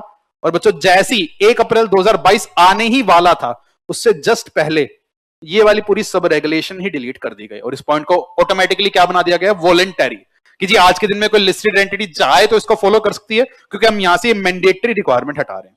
तो ऑलमोस्ट 1-2 साल से ये चर्चा का विषय रहा था ये वाला पॉइंट, और हम इंतजार ही कर रहे थे कि अब रिलायंस के अंदर एमडी चेयरमैन की पोस्ट अलग होगी, पर उससे पहले ये वाला पॉइंट ही बदल गया। तो मोटा भाई की पावर तो है यहां पर। चलो, तो एनीवेज ये आपका सब रेगुलेशन 1B बच्चों यहां से हो चुका है पूरी तरीके से ओमिटेड। तो ये वाला पॉइंट आपको नहीं करना। तो पहली अमेंडमेंट तो ये है। दूसरी अमेंडमेंट क्या है भाई? सेबी कह रही जी चलो मैंने एक सब रेगुलेशन हटाई है तो यहां पर एक नई सब रेगुलेशन में इंसर्ट भी कर रहा हूं। तो आप अपनी मेन बुक में 1B को कट कर देना और यहां पर लिख लेना 1C, और 1C के आगे लिख लेना refer amendment notes of November 2022। तो आपके बच्चों जो मेन बुक है उसमें रेगुलेशन 17 में 1B तो आप कट कर देंगे, उसके नीचे आप लिख देना 1C और 1C के आगे लिख देना refer amendment notes of November 2022। क्योंकि आप में से कुछ बच्चे हो सकते हैं जिन्होंने मई 23 के लिए ये वाली क्लासेस प्रायोरिटी पर परचेज कर ली हो, तो इसलिए आप अपनी मेन बुक में जरूर लिखते चलना कि जी यहां पर एक छोटी सी अमेंडमेंट है, उसके लिए आपको नवंबर 22 के नोट्स रेफर करने हैं। और ये नवंबर 22 के जो अमेंडमेंट नोट्स है बच्चों, इसका प्रिंट लेकर अपनी बुक में एंड में लगा लेना। मैं मानकर चल रहा हूं इतना काम तो आप खुद से कर रहे हो। तो सर यहां पर ये जो नई सब रेगुलेशन 1C आई है ये क्या कह रही है? ये बच्चों बड़ी आसान सी बात कह रही है, पढ़ लेते हैं। सब रेगुलेशन 1C क्या कह रही है भाई? The listed entity shall ensure that approval of share holders for appointment of a person on the board of director और as a manager is taken at the next general meeting और विद इन a period ऑफ 3 months from the date of appointment whichever is earlier. कि जी listed entity आज के बाद अगर आप बोर्ड ऑफ डायरेक्टर पे किसी भी डायरेक्टर को अपॉइंट कर रहे हो या आप मैनेजर अपॉइंट कर रहे हो, तो आपने एक चीज पढ़ी थी बच्चों, मैनेजर भी बोर्ड लेवल का ही पर्सन होता है पर उसका डायरेक्टर होना जरूरी नहीं है। तो आज अगर आपने बोर्ड पर कोई भी डायरेक्टर या कोई भी मैनेजर अपॉइंट किया हुआ है तो आपको शेयर होल्डर से उसका अप्रूवल लेना जरूरी है। और शेयर होल्डर से अप्रूवल कब लेना होगा? या तो बच्चों इमीडिएट नेक्स्ट जनरल मीटिंग या विद इन अ पीरियड ऑफ 3 months which ever is earlier. That is आज सपोज बच्चों यहां पर बोर्ड पर एक डायरेक्टर अपॉइंट किया गया तो लॉ क्या कह रहा है भाई, जैसे कोई डायरेक्टर या मैनेजर अपॉइंट होता है आपको शेयर होल्डर्स का अप्रूवल लेना जरूरी हो गया। अप्रूवल कितने दिन में आएगा? लेट सपोज बच्चों अगली जनरल मीटिंग 1 महीने के अंदर ही आ रही थी तो इसी वाली मीटिंग में अप्रूवल ले लेना। लेट सपोज कोई मीटिंग आनी नहीं वाली थी तो विद इन 3 months तो आपको कोई मीटिंग बुलाकर अप्रूवल लेना ही पड़ेगा। तो इमीडिएट नेक्स्ट जनरल मीटिंग और 3 months which ever is earlier. तो अगर आप बोर्ड पे किसी भी डायरेक्टर को अपॉइंट कर रहे हैं या कोई भी मैनेजर अपॉइंट हो रहा है आपको शेयर होल्डर से अप्रूवल लेना पड़ेगा। और जैसा बच्चों ये पॉइंट हिंट दे रहा है, क्या ये पॉइंट आपके एडिशनल ऑल्टरनेट हर टाइप के डायरेक्टर पर लग जाएगी? यस, क्योंकि इसने क्या कहा, लिस्टेड एंटिटी आपके बोर्ड पर अगर कोई भी डायरेक्टर आ रहा है, एनी डायरेक्टर या कोई भी मैनेजर आता है तो उनका अप्रूवल आपको मेंबर से लेना जरूरी हो गया है। तो ध्यान रखना ये एक पॉइंट सिर्फ लिस्टेड एंटिटीज के लिए एलओडीआर रेगुलेशन द्वारा इंसर्ट किया गया। एंड साथ में क्या कहा गया, एक प्रोवाइजो है बच्चों, उसने क्या कहा, प्रोवाइडेड दैट अपॉइंटमेंट और reappointment of a person including as a managing director, whole time director or as a manager who was earlier rejected by the shareholder at a general meeting shall be done only with the prior approval of the shareholder। मतलब अगर आप board के ऊपर किसी ऐसे person को MD, WTD या manager की तरह अपॉइंट या किसी भी पर्सन की तरह आप अपॉइंट करवाना चाह रहे हो ऑन दी बोर्ड जिसका अपॉइंटमेंट एक बार पहले कभी शेयर होल्डर रद्द कर चुके हैं, तो अब दोबारा से उनका अपॉइंटमेंट करने के लिए आपको शेयर होल्डर से प्रायर अप्रूवल लेना पड़ेगा। तो फॉर एग्जांपल आज बोर्ड ऑफ डायरेक्टर्स अपने बोर्ड पे किसी ऑल्टरनेट डायरेक्टर को अपॉइंट करने जा रहे हैं, वो डायरेक्टर किसी ऐसे पर्सन को बनाना चाह रहे हैं जिसका नाम पहले शेयर होल्डर्स के आगे एक बार पेश किया गया था और उन्होंने उसको डायरेक्टर अपॉइंट करने से मना कर दिया था। तो आज अगर आप इसे दोबारा से बोर्ड पर अपॉइंट या रीअपॉइंट करना चाह रहे हैं तो आपको शेयर होल्डर से प्रायर अप्रूवल लेना पड़ेगा। मतलब डायरेक्टर बनाने से पहले एक प्रायर अप्रूवल यहां पर शेयर होल्डर का लगेगा क्योंकि वो पर्सन एक बार पहले डायरेक्टर बनने से रिजेक्ट हो चुका है। अब यहां पर एक दिक्कत क्या है जी, रिजेक्ट कब हुआ हो? 1 साल पहले, 2 साल पहले, 5 साल पहले, 10 साल पहले, 20 साल पहले, ऐसी कोई टाइमलाइन नहीं है। तो अगर हम पढ़ेंगे तो इसका मतलब क्या हो जाएगा, अगर किसी पर्सन को 15 साल पहले डायरेक्टर के पोस्ट पर प्रपोज किया गया था और तब शेयर होल्डर से उसको अपॉइंट करने से मना कर दिया था, आज अगर हम उसे दोबारा अपॉइंट करवाना चाह रहे हैं हमें शेयर होल्डर से प्रायर अप्रूवल यहां पर लेना ही पड़ेगा। एंड लास्टली क्या कह रहे हैं भाई, provided further that the statement refer to in section 1021। ये किस चीज की बात कर रहे हैं बच्चों? ये बात कर रहे हैं आपकी एक्सप्लेनेटरी स्टेटमेंट की। तो कंपनीज एक्ट का एक सेक्शन 1021 है, वहां पर आप एक पॉइंट पढ़ते थे एक्सप्लेनेटरी स्टेटमेंट का कि जब भी शेयर होल्डर को नोटिस भेजा जाता है, नोटिस में जितने भी स्पेशल बिजनेस होते हैं उनके लिए एक एक्सप्लेनेटरी स्टेटमेंट देना मैंडेटरी होता है। तो ये पॉइंट क्या कह रहा है, provided further that the explanatory statement annexed to the notice to the share holder for considering the appointment और reappointment of such a person earlier rejected by the shareholder shall contain a detailed explanation and justification by nomination and remuneration committee and board of director for recommending such a person for appointment or reappointment। net आप अगर इस person को जो पहले एक बार share holders ने reject कर दिया था अगर उसे दोबारा अपॉइंट करने की सोच रहे हो तो आप जो नोटिस भेजोगे ना अप्रूवल के लिए, उस नोटिस की एक्सप्लेनेटरी स्टेटमेंट में आपको डिटेल में एक्सप्लेन करना पड़ेगा कि भी ऐसी क्या इमरजेंसी आन पड़ी कि इतनी 125 करोड़ की आबादी में आप इसी इंसान को दोबारा से अपॉइंट करना चाह रहे हो जिसको हमने एक बार पहले रिजेक्ट किया। तो एक्सप्लेनेटरी स्टेटमेंट में ये वाला पॉइंट भी आपको क्लियर करना पड़ेगा। तो नेट बच्चों ये आपकी एक अमेंडमेंट आई रेगुलेशन नंबर 17। तो रेगुलेशन 17 में एक तो आपकी सब रेगुलेशन 1B पूरी तरीके से ऑमिट हो गई है और एक नई सब रेगुलेशन 1C यहां पर कर दी गई है इंसर्ट। अगली जो अमेंडमेंट आ रही है बच्चों बड़ी छोटी सी अमेंडमेंट है in the topic of audit committee regulation 18। बस लॉ मेकर ने एक छोटा सा पॉइंट क्लैरिफाई करने के लिए लिखा है, उसको हम पहले भी ऐसे ही पढ़ते थे फिर भी चलो लॉ मेकर ने क्लैरिफाई क्या कर दिया। तो यहां पर बच्चे एक रेगुलेशन 18 आती थी और यहां पर हम ऑडिट कमेटी का कंपोजिशन पढ़ते थे एज पर सेबी एलओडीआर, और यहां पर हमने क्या पढ़ा था कि ऑडिट कमेटी में कम से कम 2/3 इंडिपेंडेंट डायरेक्टर होने चाहिए। अब बच्चे यहां पर दिक्कत क्या थी, सेबी ने यहां पर पहले क्या लिख दिया, 2/3 member shall be independent directors. अब पढ़ने वाला क्या कह सकते हैं, सर 2/3 का मतलब है एग्जैक्ट 2/3 ही इंडिपेंडेंट होने चाहिए, इससे ज्यादा नहीं हो सकते। तो ये कंफ्यूजन अराइज हो सकती थी। तो यहां पर इसलिए क्लैरिटी के लिए एक बात क्या आ गई, यहां पर बच्चों एक वर्ड इंसर्ट कर दिया गया है एटलीस्ट। तो आप अपनी मेन बुक में भी 2/3 से पहले लिख लेना एटलीस्ट, और यही एक छोटी अमेंडमेंट है कि यहां पर ये जो वर्ड 2/3 है इससे पहले एक वर्ड आ जाएगा एटलीस्ट कि जी कम से कम 2/3 इंडिपेंडेंट होने चाहिए। क्लासेस में इसको हमने ऐसे ही इंटरप्रेट किया था, अब सेबी ने भी क्लैरिफाई कर दिया तो कोई दिक्कत ही नहीं आ रही। अगला है बच्चों amendment in the topic of NRC. That is regulation number 19। और यहां पर बच्चों चेंज क्या है, तो बच्चों हमने यहां पर एक रेगुलेशन 19 पढ़ी थी नॉमिनेशन एंड रेम्युनरेशन कमेटी की, और यहां पर हमने एनआरसी का कॉम्पोजिशन पढ़ा था, और हमने एक बात क्या पढ़ी थी भी कि इस पर कम से कम 3 डायरेक्टर्स होंगे, सारे नॉन एग्जीक्यूटिव होंगे। इसके बाद यहां पर एक पॉइंट क्या आया कि कम से कम 50% डायरेक्टर इंडिपेंडेंट डायरेक्टर्स होने चाहिए, और अगर कंपनी ने SR equity shares issue, that is special voting right, DVR वाले इक्विटी शेयर इशू कर रखे थे, तो कम से कम 2/3 डायरेक्टर्स होने चाहिए थे इंडिपेंडेंट। अब बच्चों यहां पर जो चेंज आया क्या है, यहां पर ये जो 50% है, इस 50% को हटाकर लॉ मेकर ने लिख दिया है 2/3। तो आप भी 50% की जगह क्या लिख लेंगे, 2/3। दैट इज सर 2/3 डायरेक्टर्स होने चाहिए इंडिपेंडेंट, और अगर एसआर है तो भी 2/3 होने चाहिए ऑब्वियसली। तो इसलिए लॉ मेकर ने एक और समझदारी क्या करी, आगे जो पॉइंट है ना एसआर वाली कि इस केस में 2/3, इसको कर दिया ओमिट, क्योंकि जी अब तो हर लिस्टेड एंटिटी चाहे उसमें एसआर इक्विटी शेयर है या नहीं, उसकी एनआरसी में कम से कम 2/3 डायरेक्टर कौन हो जाएंगे, इंडिपेंडेंट डायरेक्टर। तो इसलिए जो आगे वाले वर्ड्स हैं इनका अब कोई रेलेवेंस एज सच नहीं है, तो इन्हें आप कर दीजिए ओमिट। तो ये कमेंटमेंट है कि 50% की जगह आप क्या लिख दीजिए 2/3, और आगे जो ये वर्ड्स आ रहे थे add in case of entities having outstanding SR, इसे आप कर दीजिए ओमिट।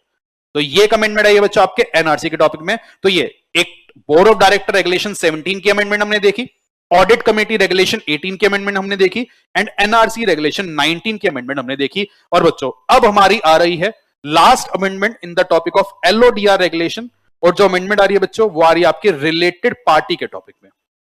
तो आपकी बुक में ही बच्चों एक रिलेटेड पार्टी ट्रांजैक्शंस की एक रेगुलेशन है, रेगुलेशन नंबर 23। अगर आप अपनी मेन बुक में आएंगे तो वहां पर एक पेज 14.10 है, वहां पर आपने एक रेगुलेशन पढ़ी थी, regulation 23 dealing with related party transaction.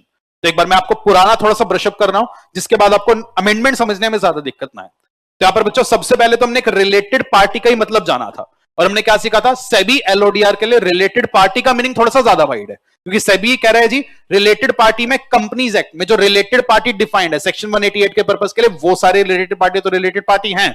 साथ ही साथ एएस के हिसाब से जो भी आपकी रिलेटेड पार्टीज होंगी वो भी रिलेटेड पार्टी में आ रही थी।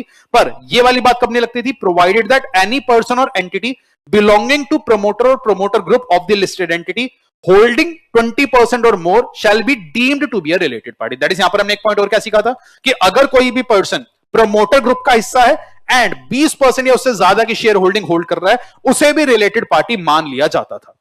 ये तो बच्चों रिलेटेड पार्टी का पहले मतलब था। इसके बाद हमने यहां पर रिलेटेड पार्टी ट्रांजैक्शन का मतलब सीखा था कि जी रिलेटेड पार्टी ट्रांजैक्शन का मतलब क्या है कि जब एक लिस्टेड एंटिटी अपनी रिलेटेड पार्टी के साथ कोई भी रिसोर्सेज का एक्सचेंज करे, चाहे उसके लिए प्राइस चार्ज हो या ना। और यहां पर मैंने आपको क्या बताया था, this is at a strict parlance with the companies law. Companies act क्या कहता था, अगर कोई कंपनी रिलेटेड पार्टी के साथ आर्म्स लेंथ प्राइस पर ट्रांजैक्शन करती है तो कंपनीज एक्ट का सेक्शन लगता ही नहीं था। पर सेबी उल्टा चलता है, सेबी कहता है जी प्राइस चार्ज हुआ हो चाहे ना हुआ हो, एएलपी पर हुआ हो ना हुआ, उससे फर्क नहीं पड़ता।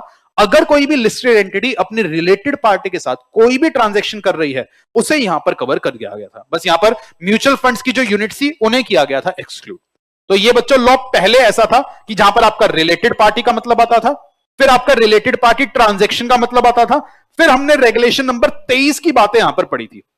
और हमने क्या सीखा था भाई कि सबसे पहले तो हर कंपनी को अपनी सारी रिलेटेड पार्टी ट्रांजैक्शंस का अप्रूवल ऑडिट कमेटी से लेना मैंडेटरी है। तो फॉर एग्जांपल अगर आज रिलायंस लिस्टेड एंटिटी है जिस पर ये रेगुलेशन लग रही है, तो रिलायंस जैसे ही आप कोई भी रिलेटेड पार्टी ट्रांजैक्शन करोगे आपको ऑडिट कमेटी से अप्रूवल लेना था। और हमने एक चीज और क्या सीखी थी, अगर रिलायंस आप जो रिलेटेड पार्टी ट्रांजैक्शन कर रहे हो अगर वो मैटीरियल है, मतलब एक लिमिट से ज्यादा है, तो आपको ऑडिट कमेटी के साथ साथ अपने शेयर होल्डर से भी अप्रूवल लेना पड़ेगा। तो पहले रेगुलेशन क्या कहती थी कि हर रिलेटेड पार्टी ट्रांजैक्शन का अप्रूवल ऑडिट कमेटी से लेना है, और अगर वो रिलेटेड पार्टी ट्रांजैक्शन मैटीरियल है तो उसका अप्रूवल आपको शेयर होल्डर से भी लेना है। और सर यहां पर मैटीरियल का मतलब क्या था, तो सेबी ने क्या कहा था, लिस्टेड एंटिटी मैटीरियल क्या होगा ये आप खुद डिसाइड करना।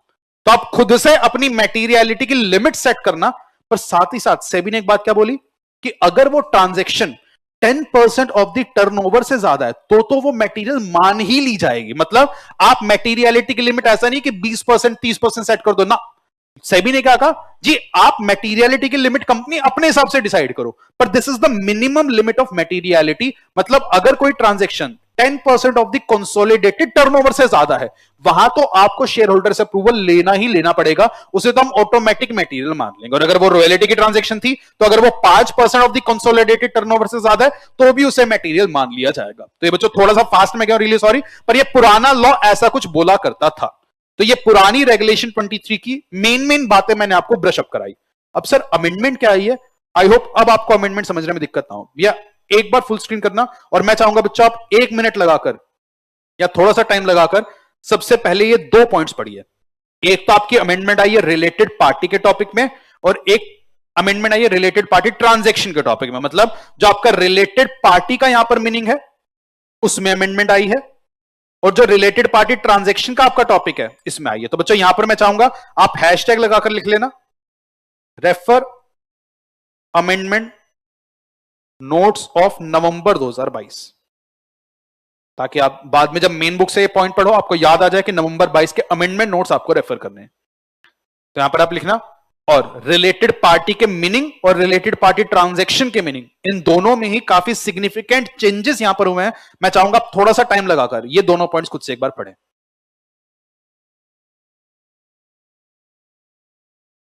हाँ जी बच्चों, आई होप आपने इसको रीड किया हो और पहला अमेंडमेंट तो आपको समझ में आया हो। सबसे पहला बच्चों जो अमेंडमेंट आया वो आपका रिलेटेड पार्टी के मीनिंग में। तो यहां पर आपका जो regulation 2 sub regulation 1 clause Z भी है, इसमें एक चेंज आया, और चेंज किसमें आया बच्चों, प्रोवाइजो में। तो यहां पर ये जो प्रोवाइजो है ये पूरा प्रोवाइजो यहां पर हटाकर एक नया प्रोवाइजो इंसर्ट कर दिया गया, और मैं कहूंगा काइंड ऑफ ये क्लैरिफिकेटरी चेंज था। क्लैरिफिकेटरी चेंज कैसे, पहले यहां पर क्या लिखा था कि रिलेटेड पार्टी में कोई भी पर्सन जो प्रमोटर या प्रमोटर ग्रुप का है एंड 20% या उससे ज्यादा की शेयर होल्डिंग होल्ड करता है उससे रिलेटेड पार्टी मान लिया जाएगा। तो यहां पर अब सेबी ने क्या क्लैरिफाई कर दिया कि जी हमारा पर्पस यहां पर एंड नहीं था, हमारा पर्पस था यहां पर और लिखने का, और इसलिए उन्होंने फर्स्ट प्रोवाइजो की अमेंडमेंट करते हुए क्या कहा कि जी फर्स्ट प्रोवाइजो को हम पूरा का पूरा सब्सटीट्यूट करके कैसे लिख रहे हैं, प्रोवाइडेड दैट एनी पर्सन और entity forming part of the promoter or promoter group of the listed entity shall be deemed to be a related party। मतलब अगर आप प्रमोटर या प्रमोटर ग्रुप का हिस्सा हैं, फॉर एग्जांपल अगर हम लिस्टेड एंटिटी की बात करें रिलायंस, तो अगर आप रिलायंस के प्रमोटर या प्रमोटर ग्रुप का पार्ट है, चाहे आपके पास शेयर हैं या नहीं है, does not make a difference, आपको तो रिलेटेड पार्टी मान ही लिया जाएगा, पहला पॉइंट। और दूसरे पॉइंट में सेबी ने क्या कर दिया, उन्होंने कहा जी एनी पर्सन और entity holding equity shares of 20% और मोर, जैसे जैसे मैं पढ़ा रहा हूं बच्चों वैसे पढ़ना, एनी पर्सन और any entity holding equity shares of 20% और more in the listed entity either directly और on a beneficial interest basis as provided under section 89 of the companies act at any time during the immediately preceding financial year shall be deemed to be a related party। मतलब अगर कोई भी इंसान, चाहे वो promoter group का हिस्सा था, वो तो रिलेटेड पार्टी था।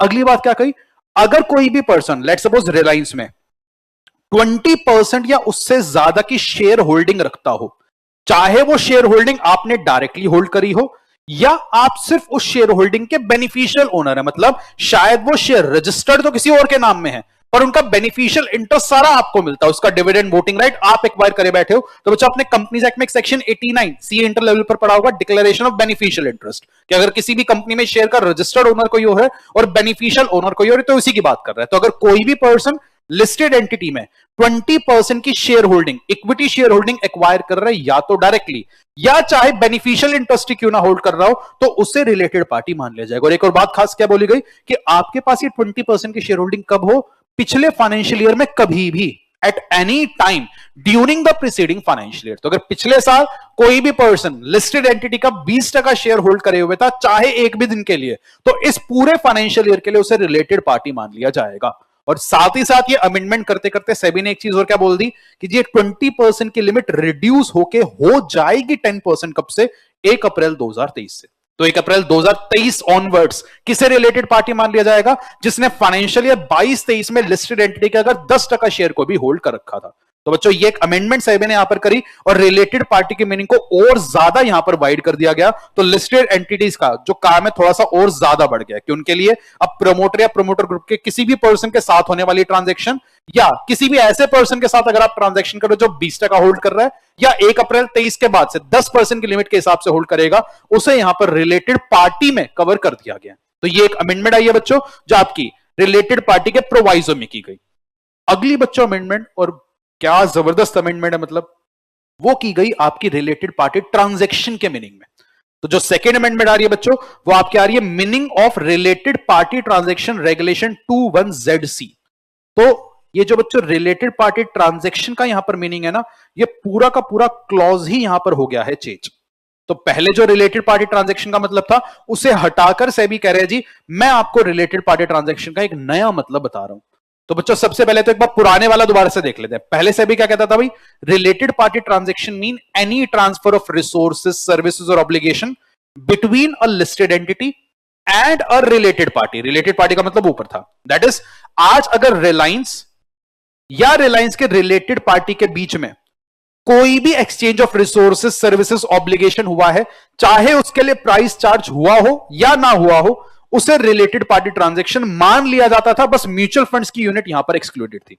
तो पहले बच्चों रिलेटेड पार्टी ट्रांजैक्शन का जो मीनिंग था कंपनीज एक्ट से तो ज्यादा वाइड था, फिर भी काफी एक सीमित दायरे में था कि जी अगर आज लिस्टेड एंटिटी अपनी रिलेटेड पार्टी के साथ कोई भी ट्रांसफर ऑफ रिसोर्स कर रही है, चाहे एएलपी पर या ना, does not make a difference, वो सेबी के दायरे में कवर्ड था। अब सेबी ने बच्चों चेंज क्या करा, बड़े ध्यान से देखना। सेबी ने बच्चों ये पूरा मीनिंग ही बदल डाला और सेबी क्या कह रही थी, अब मेरे रिलेटेड पार्टी ट्रांजैक्शन का मतलब क्या है। आप इस पॉइंट को ना रिलायंस को ध्यान में रखते पढ़ना कि रिलायंस ये वाली डेफिनेशन पढ़ रही है कि जी रिलायंस को आज अपनी रिलेटेड पार्टी ट्रांजैक्शन आइडेंटिफाई करनी है कि मेरे लिए आरपीटी कौन कौन सी है, तो वो ये रेगुलेशन पढ़ रही है। तो रिलायंस के लिए आरपीटी क्या क्या बन जाएगी, तो सेबी कह रहे जी related party transaction means a transaction involving a transfer of resources, services or obligation between a listed entity or any of its subsidiaries on one hand and a related party of the listed entity or any of its subsidiary on the other hand। रुक जाते हैं यहां पर। तो जी सेबी ने क्या दायरा बढ़ा दिया, सेबी कह रहे रिलायंस आपके लिए रिलेटेड पार्टी ट्रांजैक्शन कौन सी होंगी, अगर रिलायंस आप खुद से अपनी रिलेटेड पार्टी के साथ, that is related party of Reliance, that is अगर आप अपनी किसी भी रिलेटेड पार्टी के साथ कोई भी एक्सचेंज ऑफ रिसोर्सेज, सर्विसेज या ऑब्लिगेशन कर रहे हो, वो रिलेटेड पार्टी ट्रांजैक्शन है। या रिलायंस अगर आपकी कोई सब्सिडरी, दैट इज आप अगर अपनी सब्सिडरी द्वारा अपनी रिलेटेड पार्टी के साथ कोई ट्रांजैक्शन करा रहे हो, वो भी आपके लिए रिलेटेड पार्टी ट्रांजैक्शन। मतलब अगर रिलायंस की कोई भी सब्सिडरी मतलब चाहे listed unlisted does not make a difference, अगर रिलायंस की कोई भी सब्सिडरी रिलायंस की किसी रिलेटेड पार्टी के साथ कोई भी एक्सचेंज ऑफ रिसोर्स करेगी, उसके लिए भी रिलायंस को इस रेगुलेशन का कंप्लायंस करना पड़ेगा। पर बच्चों बात यहां पर खत्म नहीं हुई, साथ में क्या कह दिया गया, या रिलायंस आप ट्रांजैक्शन किसके साथ कर रहे हो, related party of any of your subsidiary. That is यहां पर बच्चों चार बातें कवर्ड है कि रिलायंस अगर अपनी रिलेटेड पार्टी के साथ कोई ट्रांजैक्शन करेगी, वो यहां पर कवर्ड है। रिलायंस की सब्सिडरी रिलायंस की रिलेटेड पार्टी के साथ ट्रांजैक्शन करेगी, कवर्ड है। रिलायंस अपनी सब्सिडरी की रिलेटेड पार्टी के साथ कोई ट्रांजैक्शन करेगी, वो भी कवर्ड है। और रिलायंस की सब्सिडरी की रिलेटेड पार्टी के साथ ट्रांजैक्शन करेगी, उसे भी अब रिलेटेड पार्टी के दायरे में कवर कर दिया। सर ये सारी सब्सिडरीज को यहां पर क्यों कवर किया जा रहा है, क्योंकि बच्चों रिलायंस की जो अपनी वैल्यू है क्या सब्सिडरीज के थ्रू आती है, बिल्कुल। तो जो रिलायंस अपनी टोटल वैल्यू ड्राइव करता है, उसमें सब्सिडरीज का भी एक मेजर रोल रहता है। तो आज अगर कोई सब्सिडरी रिलेटेड पार्टी ट्रांजैक्शन करके किसी और को फायदा पहुंचा देगी, तो उससे अल्टीमेट रिलायंस का अपना वैल्यू लॉस होगा। इसलिए इन सारी ट्रांजैक्शन को रिलेटेड पार्टी के दायरे में कवर कर दिया गया। तो यहां पर क्या कह रहे हैं भाई कि लिस्टेड एंटिटी आप या आपकी सब्सिडरी ऑन वन हैंड कोई भी ट्रांजैक्शन कर रही है किसके साथ, related party of the listed entity या related party of any of its subsidiary on the other hand, उससे रिलेटेड पार्टी के दायरे में कवर किया जा रहा है। तो पहले बच्चों रिलेटेड पार्टी में सिर्फ क्या आता था, रिलायंस ने अगर रिलेटेड पार्टी के साथ कोई ट्रांजैक्शन करी, पर इसका दायरा मैनीफोल्ड बढ़ गया है कि रिलायंस आपने अपनी रिलेटेड पार्टी के साथ या अपनी सब्सिडरी के रिलेटेड पार्टी के साथ या आपकी सब्सिडरी ने आपकी रिलेटेड पार्टी के साथ या किसी भी सब्सिडरी की रिलेटेड पार्टी के साथ, I don't want to confuse you, पर बच्चों दिक्कत कहां बढ़ जाएगी, जहां रिलायंस की लेट सपोज दो सब्सिडरी हैं S1 एंड S2, तो अगर S1 S2 की रिलेटेड पार्टी के साथ भी कोई ट्रांजैक्शन करेगी, वो भी यहां कवर्ड है। अगर S2 S1 की किसी रिलेटेड पार्टी के साथ ट्रांजैक्शन करेगी, वो भी यहां पर कवर्ड है। रिलायंस ऑब्वियसली के साथ करेगी, वो भी कवर्ड है। Net net Reliance that is listed entity या उसकी सब्सिडरी ऑन वन हैंड अगर कोई भी ट्रांजैक्शन करे related party of the listed entity और any of its subsidiary on the other hand, that is covered in the definition of related party transaction. और उस पर इस रेगुलेशन की बातें अब अप्लाई कर जाएंगे। पर बच्चों बात यहां पर खत्म नहीं हुई, यहां पर एक और पॉइंट कवर किया गया और सेबी ने क्या कहा, एक और ट्रांजैक्शन को हम रिलेटेड पार्टी मान लेंगे। That is deemed to be a related party. किसको? The transaction between a listed entity और any of it subsidiary on one hand. ये बात तो सेम है कि कोई भी ट्रांजेक्शन जो किसने करी हो, या तो रिलायंस आपने करी हो या आपके किसी भी सब्सिडरी ने करी हो ऑन वन हैंड।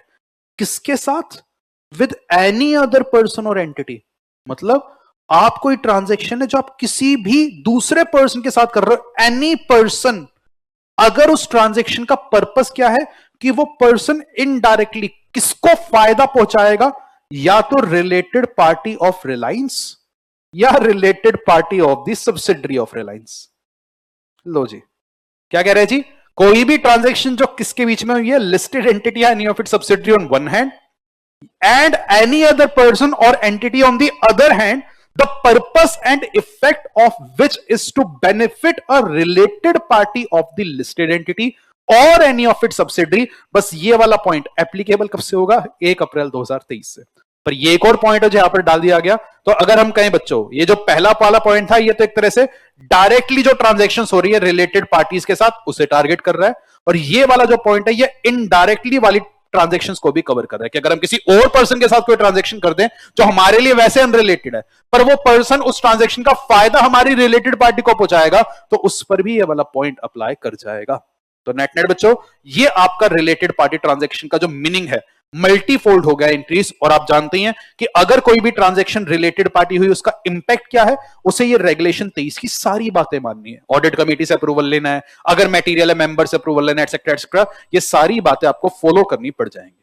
तो ये बच्चों आपका रिलेटेड पार्टी का मीनिंग आया। दोबारा से देख लेते हैं। तो सेबी क्या कह रहे हैं भाई? Related party transaction means a transaction involving transfer of resources, services or obligations between listed entity or any of its subsidiary on one hand and the related party of the listed entity or any of its subsidiary on the other hand, या फिर a listed entity or any of its subsidiary on one hand and any other person or entity on the other hand, if the benefit and purpose or effect of which is to benefit the related party of the listed entity or any of its subsidiary, regardless of whether a price is charged, and the transaction with the related party shall be construed to include a single transaction or group of transaction in a contract। आगे वाली बात same है जी कि price charge हुआ हो या ना हुआ हो, ALP है या नहीं है, हर टाइप की ट्रांजैक्शन को यहां पर कवर किया गया है। बस यहां पर एक और चेंज जो आया मैं कहूंगा, सबसे पहले तो बच्चों ये सेकंड प्रोवाइसो, ये पहले भी था आज भी है। ये क्या कह रहे हैं अभी? This definition shall not be applicable for the units issued by mutual funds which are listed. तो ये वाला प्रोवाइसो पहले भी था, आज भी है, बस एक्स्ट्रा के तौर पर यहां पर एक प्रोवाइजो इंसर्ट किया गया।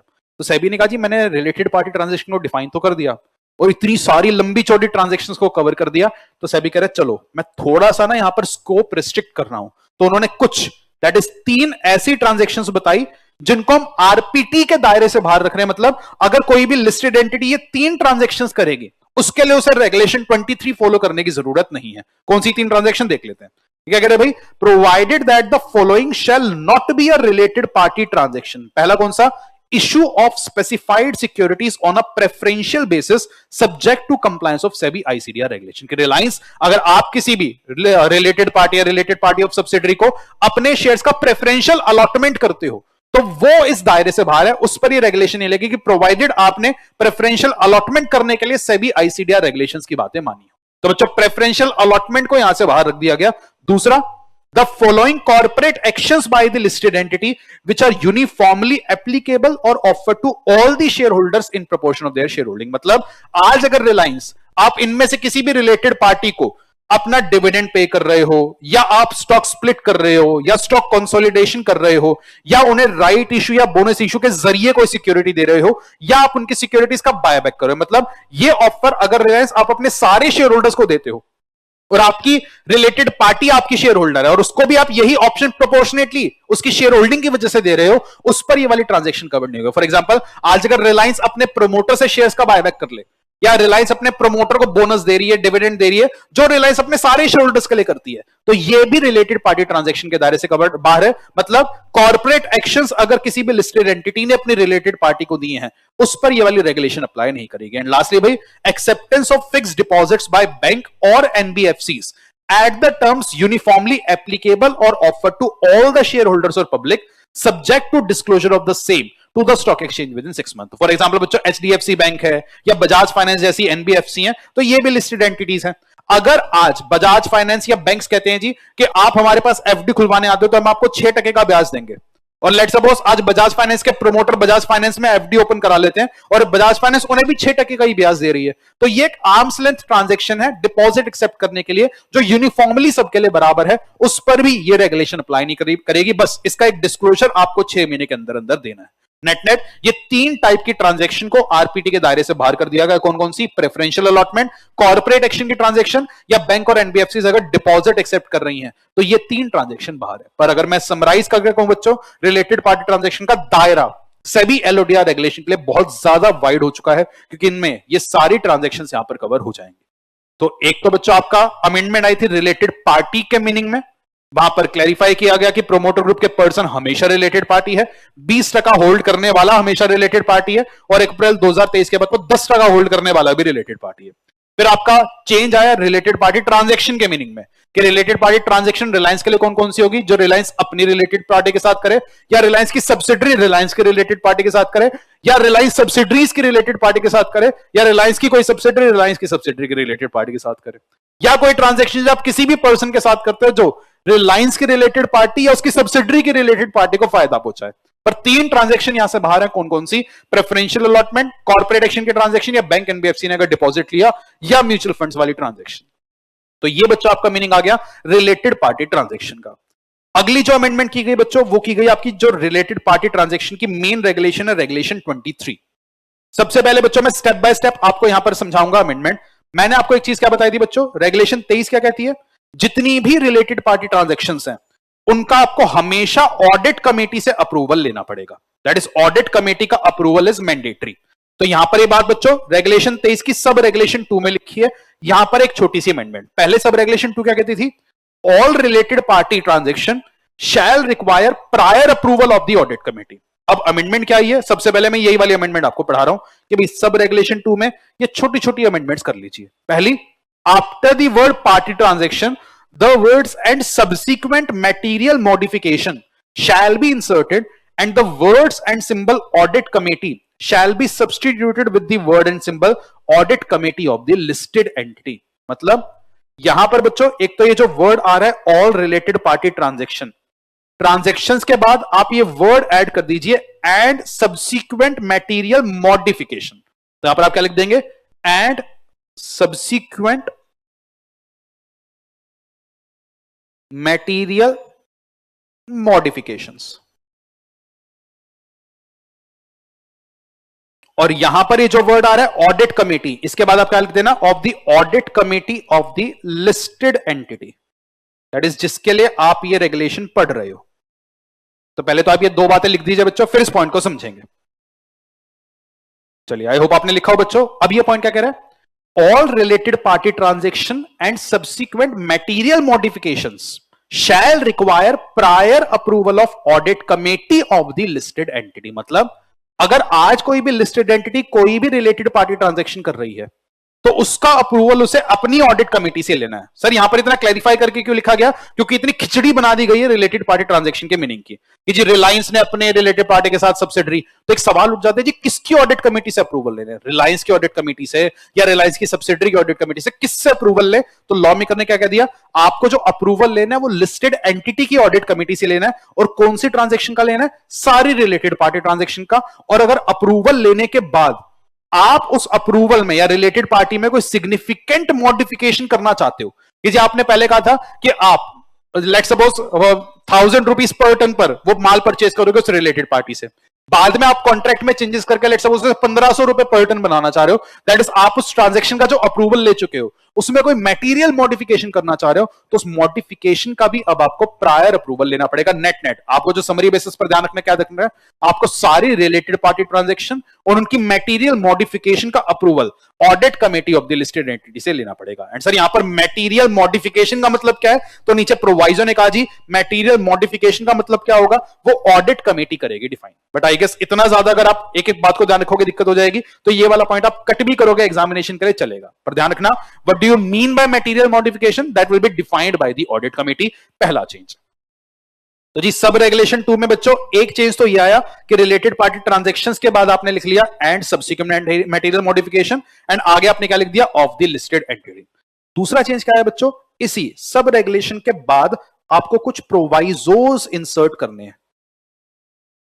That is following provisos shall be inserted in the sub regulation 2, क्योंकि अब उन्होंने क्या कह दिया, हर रिलेटेड पार्टी ट्रांजैक्शन और उनके मॉडिफिकेशन का अप्रूवल ऑडिट कमेटी से लेना है।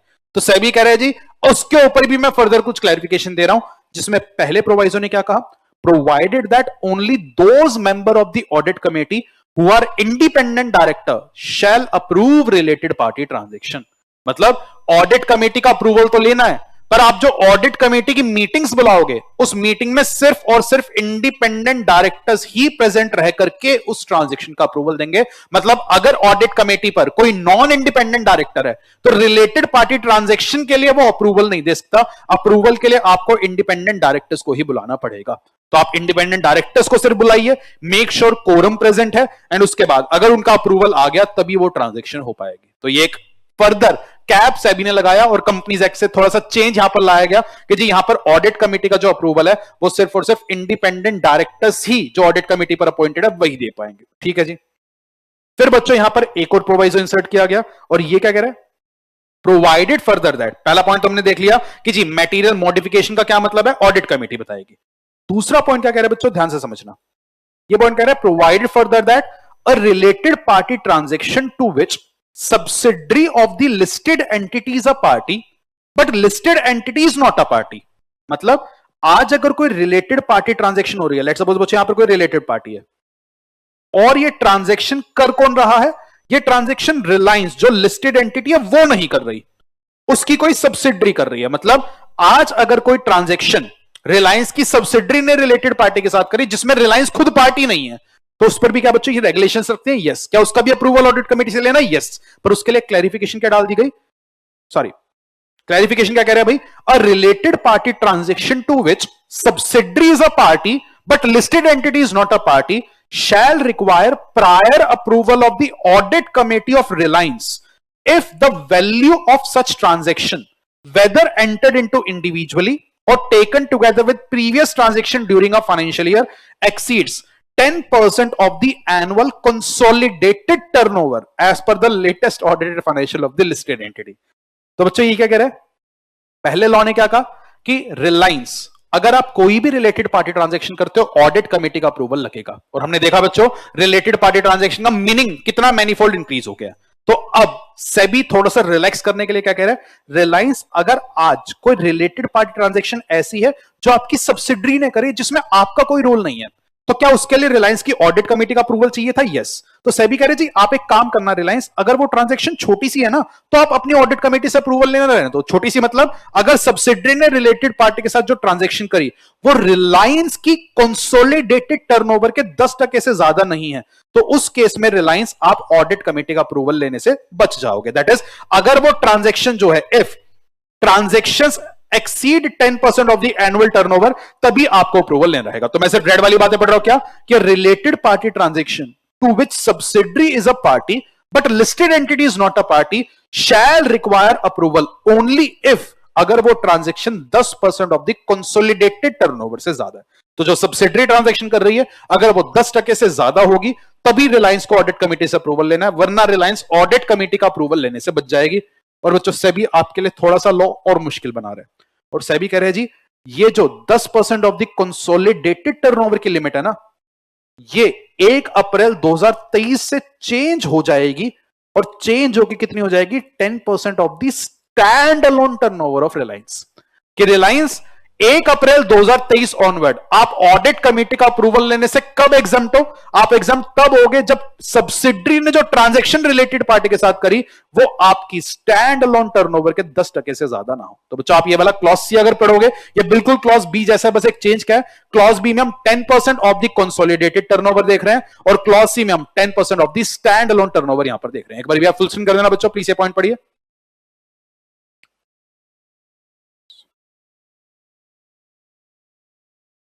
तो बच्चों ये एक छोटा सा चेंज यहां पर किया गया है। तो आपके लिए रिलेटेड पार्टी ट्रांजैक्शन का मीनिंग बहुत वाइड हुआ।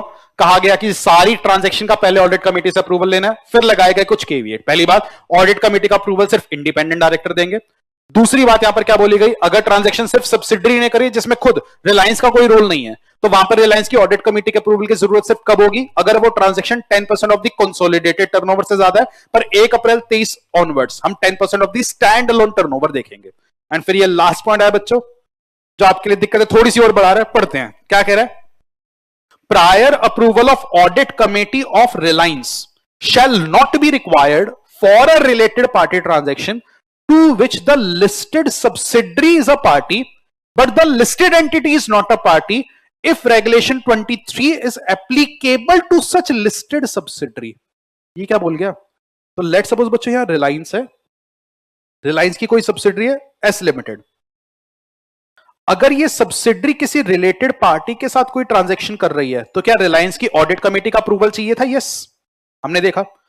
तो अगर इसकी सब्सिडरी रिलेटेड पार्टी के साथ ट्रांजैक्शन करे, रिलायंस की ऑडिट कमेटी का अप्रूवल लगेगा, ऑब्वियसली वो 10% की लिमिट आ गई है। पर ये पॉइंट क्या कह रहा है, रिलायंस अगर आपकी सब्सिडरी ने कोई रिलेटेड पार्टी के साथ ट्रांजैक्शन करी, पर बाई चांस आपकी ये सब्सिडरी खुद भी लिस्टेड सब्सिडरी है, क्या ऐसा हो सकता है कि रिलायंस की सब्सिडरी भी अलग से लिस्टेड है, यस। तो बच्चों क्या हो सकता है, इस लिस्टेड सब्सिडरी पर भी रेगुलेशन 23 लग रही होगी, हो सकता है।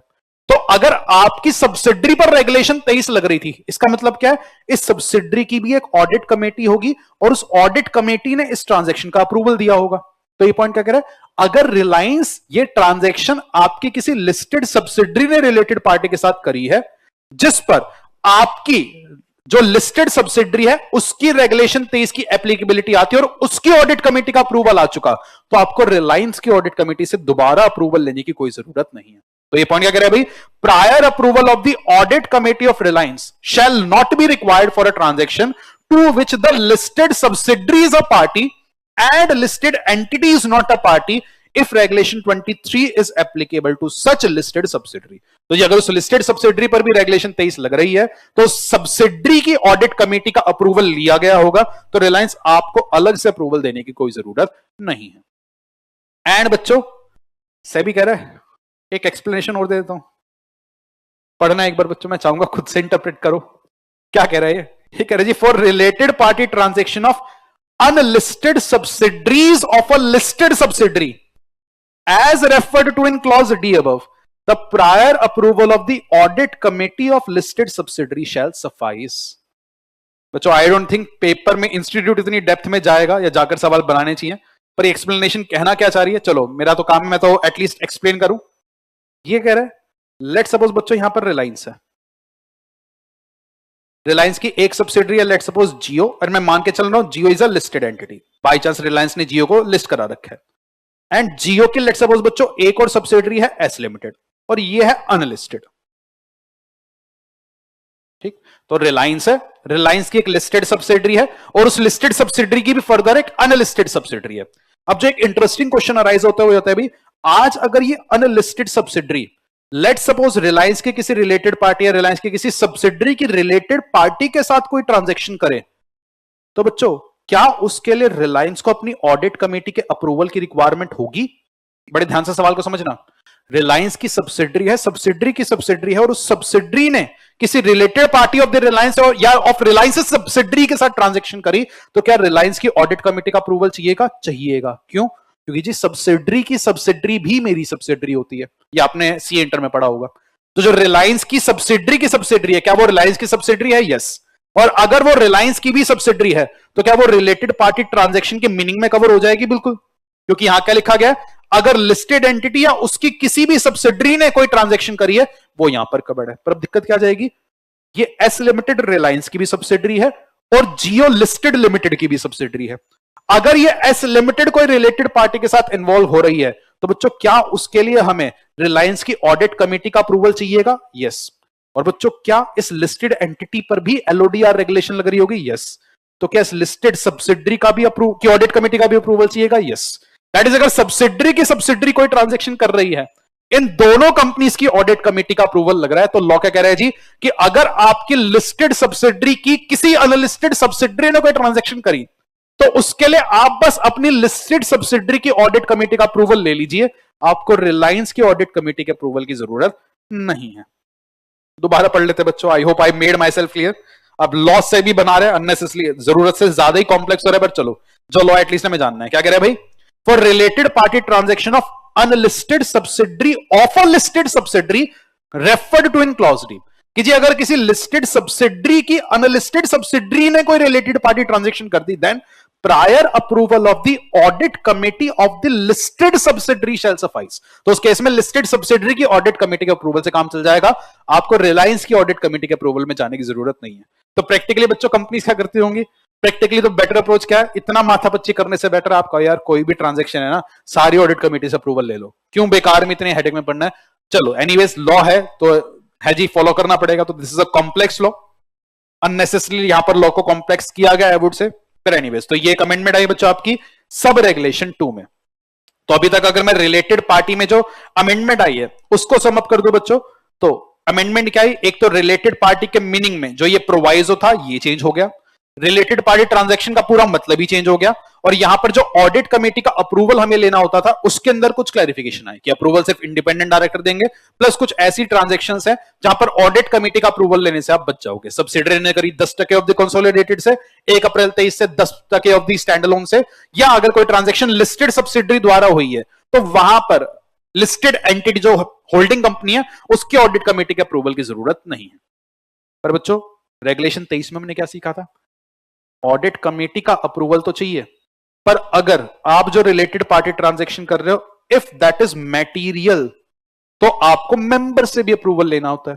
और मैटीरियल का मतलब क्या है, तो रेगुलेशन कहती थी जी मैटीरियल रिलायंस खुद बताएगी क्या होगा, पर मिनिमम मैटीरियलिटी की लिमिट कितनी है, 10% of the annual consolidated turnover, और रॉयल्टी के केस में कितनी है, 5% ऑफ द टर्नओवर। यहां पर बच्चों आया एक चेंज। तो आपने सब रेगुलेशन 2 की अमेंडमेंट तो पूरी देख ली, अब मैं सबसे पहले आपको जो चेंज लेकर के आना चाह रहा हूं, मैं चाहूंगा आप सब रेगुलेशन 4 का चेंज देखिए। यहां पर भी सेम चेंज आया क्या, यहां पर भी यही चेंज आया जी, ट्रांजैक्शन के बाद आप लिख लेना subsequent material modification as defined by audit committee. तो आपकी जो एलडी रेगुलेशन में बच्चों रेगुलेशन 4 है कि सारी मटेरियल रिलेटेड पार्टी ट्रांजैक्शन का आपको शेयर होल्डर से अप्रूवल लेना है। तो यहां पर भी ट्रांजैक्शंस के बाद आप क्या लिख लेना, end of subsequent material modifications. तो जी जो मटेरियल ट्रांजैक्शन है उनका अप्रूवल भी मेंबर से लेना होगा, और अगर उनमें कुछ मटेरियल मॉडिफिकेशन होना है, मटेरियल मॉडिफिकेशन क्या वो ऑडिट कमेटी ने ऊपर डिफाइन किया था, तो उसका भी अप्रूवल आपको मेंबर से लेना है, पहली चेंज। एंड दूसरी अमेंडमेंट बच्चों जो आई वो आई आपकी सब रेगुलेशन नंबर 1 में। तो हमने क्या सीखा बच्चों, मटेरियल क्या है, दैट इज कब हमें मेंबर के पास जाना पड़ेगा अप्रूवल लेने के लिए, वो एक लिस्टेड एंटिटी खुद बताती है, पर लॉ मेकर ने आपको एक मिनिमम मटेरियलिटी की लिमिट कितनी बताई है, नॉर्मल केसेस में 10%, रॉयल्टी के केस में 5%। तो बच्चे रॉयल्टी वाली तो अभी भी 5 है, बस यहां पर ये जो 10% ऑफ द टर्नओवर है, यहां एक छोटा सा चेंज आ गया, और अमेंडमेंट क्या आई, यहां पर अब आप लिख लेना 10% of the annual consolidated turnover और 1000 crore which ever is less. तो इसी के नीचे लिख लेना और रुपीज 1000 करोड़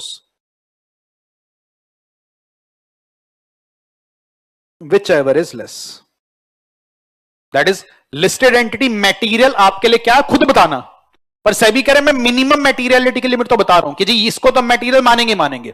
तो मटेरियल सेबी ने कितना बता दिया, 10% ऑफ द टर्नओवर। पहले बात ऐसी थी, पर इसको चेंज करके कितना लिख दिया, 10% ऑफ द कंसोलिडेटेड टर्नओवर और 1000 crore which ever is less. अब इसको अगर बच्चों में इंटरप्रेट करें तो इसका मतलब कैसे निकलेगा, लेट सपोज रिलायंस की टर्नओवर मैं कहता हूं आ रही है आपकी 1 लाख करोड़, तो या सपोज और बेटर करता हूं मैं, रिलायंस की टर्नओवर आपके लिए आ रही है 50,000 करोड़। तो रिलायंस के बच्चों एनुअल कंसोलिडेटेड टर्नओवर है 50,000 करोड़। अब अगर रिलायंस अपनी मटेरियलिटी की लिमिट सेट कर रही है, तो सेबी ने क्या कहा जी, मटेरियलिटी की लिमिट कितनी होगी, 10% of the annual consolidated turnover, that is 5,000 crore या 1000 crore which ever is less. तो बच्चों अब इसमें लेस कितना हो गया, 1000 करोड़। अब इसका मतलब क्या है, अगर रिलायंस आप रिलेटेड पार्टी के साथ मटेरियलिटी की लिमिट सेट करने जा रहे हो ना, आपको 1000 करोड़ तो लिमिट सेट करनी होगी। दैट इज क्या, यहां पर रिलायंस लिमिट सेट करके कह सकता है जी मेरे लिए वो मटेरियल तब बनेगी जब वो 1200 करोड़ है, नहीं। क्या रिलायंस ये कह सकते हैं मेरे लिए वो मटेरियल तब है जब वो 800 करोड़ है, यस। दैट इज रिलायंस आप जो मटेरियलिटी की लिमिट सेट करोगे ना, 1000 से नीचे नीचे करनी पड़ेगी, ये तो आपकी लिमिट है ही है। मतलब अगर आपने जो ट्रांजैक्शन करी है वो 1000 करोड़ रुपए की हुई, उस केस में तो आपको मेंबर से अप्रूवल लेना ही लेना पड़ेगा। तो यहां पर बच्चों पहले से 10% ऑफ द कंसोलिडेटेड टर्नओवर था, उसकी जगह कितना आ गया, 1000 करोड़ या 10% which ever is lower. And last बच्चों एक अमेंडमेंट आई है, वो आपकी आई है सब रेगुलेशन नंबर 5 में। तो यहां पर एक सब रेगुलेशन 5 आती थी बच्चों, जो आपको कहती थी कि दो ऐसी ट्रांजेक्शंस हैं जिन पर आपको सब रेगुलेशन 2, 3, 4 फॉलो नहीं करनी, मतलब कोई ऑडिट कमेटी का अप्रूवल नहीं, कोई मेंबर का अप्रूवल नहीं। कौन सी ट्रांजेक्शन? अगर वो ट्रांजेक्शन दो गवर्नमेंट कंपनीज के बीच में हुई है, या वो ट्रांजेक्शन होल्डिंग कंपनी और उसकी वॉस के, दैट इज रिलायंस और उसकी होल्डली ओन्ड सब्सिडरी के बीच में हुई है। यहां पर बच्चों एक तीसरी ट्रांजेक्शन और आ गई, और वो ट्रांजेक्शन क्या कह रही है? अगर वो ट्रांजेक्शन रिलायंस की किन्हीं दो सब्सिडरीज के बीच में हुई, दैट इज वॉस नंबर 1 एंड वॉस नंबर 2। क्या कह रहा है भाई ये point? Transactions entered into between two wholly owned subsidiary of the listed holding company whose accounts are consolidated. तो आज अगर रिलायंस आपकी वॉस नंबर 1 ने किसी वॉस नंबर 2 के साथ कोई ट्रांजेक्शन करी, सर क्या ये रिलायंस के लिए रिलेटेड पार्टी है? यस, अब नई डेफिनेशन के हिसाब से बन जाएगी। तो उससे भी यहां पर ऑडिट कमेटी के अप्रूवल के लिए या आपके मेंबर्स के अप्रूवल की कोई जरूरत नहीं है। तो ये जो सब रेगुलेशन 5 के अंदर बच्चों 2 एग्जम्पशन थी, वो अब 3 बन गई है। यहां पर एक नया क्लॉज आ गया, यहां पर आप शॉर्ट में लिखना भी चाहो तो लिख लेना, transactions between two wholly owned subsidiaries of listed entity, obviously जिनके खाते कंसोलिडेट हो। तो लिस्टेड कंपनी के अगर दो वॉस के बीच में कोई ट्रांजेक्शन नहीं है, उसे भी यहां पर बाहर कर दिया गया बच्चों। And this was the last point of amendment of today's class. तो आई नो बच्चों, ये जो सेबी एलओडीआर रेगुलेशन में स्पेसिफिकली जो रिलेटेड पार्टी के अंदर अमेंडमेंट आई है, काफी सिग्निफिकेंट अमेंडमेंट है, थोड़ी सी कंफ्यूजिंग भी लगती है। तो इसको अगर आप मेन बातें याद कर जाओगे, that should be more than enough. पर मेरा काम था एटलीस्ट मैंने जब आपको समझाया, मैं डेप्थ में समझाऊं। यहां पर जो ये सारी लिमिट्स आ रही हैं, मुझे नहीं लगता कि इतनी डिटेल में जाकर इंस्टीट्यूट को सवाल बनाना चाहिए, पर अमेंडमेंट इज अमेंडमेंट, आने को पेपर में आ भी सकती है। Rest is up to the institute. तो दिस इज ऑल अबाउट बच्चों टुडेस अमेंडमेंट क्लास। आज की अमेंडमेंट क्लास में मैंने आपको बताया था सिर्फ हमारी निधि कंपनी के टॉपिक में एक अमेंडमेंट थी, तो वो निधि कंपनी के टॉपिक्स की अमेंडमेंट हमने पूरी करी, और दूसरी अमेंडमेंट हमारी सेबी एलओडीआर रेगुलेशंस में थी, वो हमने यहां पर कवर करी। बाकी आप अपनी तैयारी में इसी तरीके से लगे रहिए। आई होप आपकी प्रिपरेशन बहुत अच्छे से चल रही होगी, and wish you all the best. इस क्लास के एंड पे मैं बता दूं कि जो हमारे नवंबर 22 के सीए फाइनल के स्टूडेंट्स हैं, आपके लिए एक डायरेक्टर्स की रिविजनरी वीडियो, जिसमें आपका पूरा डायरेक्टर्स कवर्ड है। उसके बाद के आपके जो 3 चैप्टर्स आते हैं, inspection, compromise and arrangement and operation, इन तीनों की एक रिविजनरी वीडियोस, एंड आपकी एक इंसॉल्वेंसी एंड बैंक्रप्सी कोड की revisionary video for November 2022 attempt already हमारे यूट्यूब चैनल पर अपलोडेड है। तो अगर आप जाएंगे तो आपको मेरे टेलीग्राम चैनल पे तीनों के लिंक्स भी मिल जाएंगे। अगर आप यूट्यूब पे सर्च करेंगे, इन तीनों की रिविजनरी वीडियोस भी हम ऑलरेडी अपलोड यहां पर कर चुके हैं। बाकी आप मुझे वीडियो के डिस्क्रिप्शन बॉक्स में बता सकते हैं। इन टॉपिक्स के अलावा अगर आपको किसी और टॉपिक में रिवीजन में हेल्प चाहिए तो बताइएगा, आई विल डेफिनेटली ट्राई कि उसकी रिवीजन भी मैं आपके लिए आगे ला पाऊं। बाकी अपने पेपर की तैयारी में बच्चों इसी तरीके से लगे रहिए। ऑल द वेरी बेस्ट, मिलते हैं दोबारा। Wish you all the success.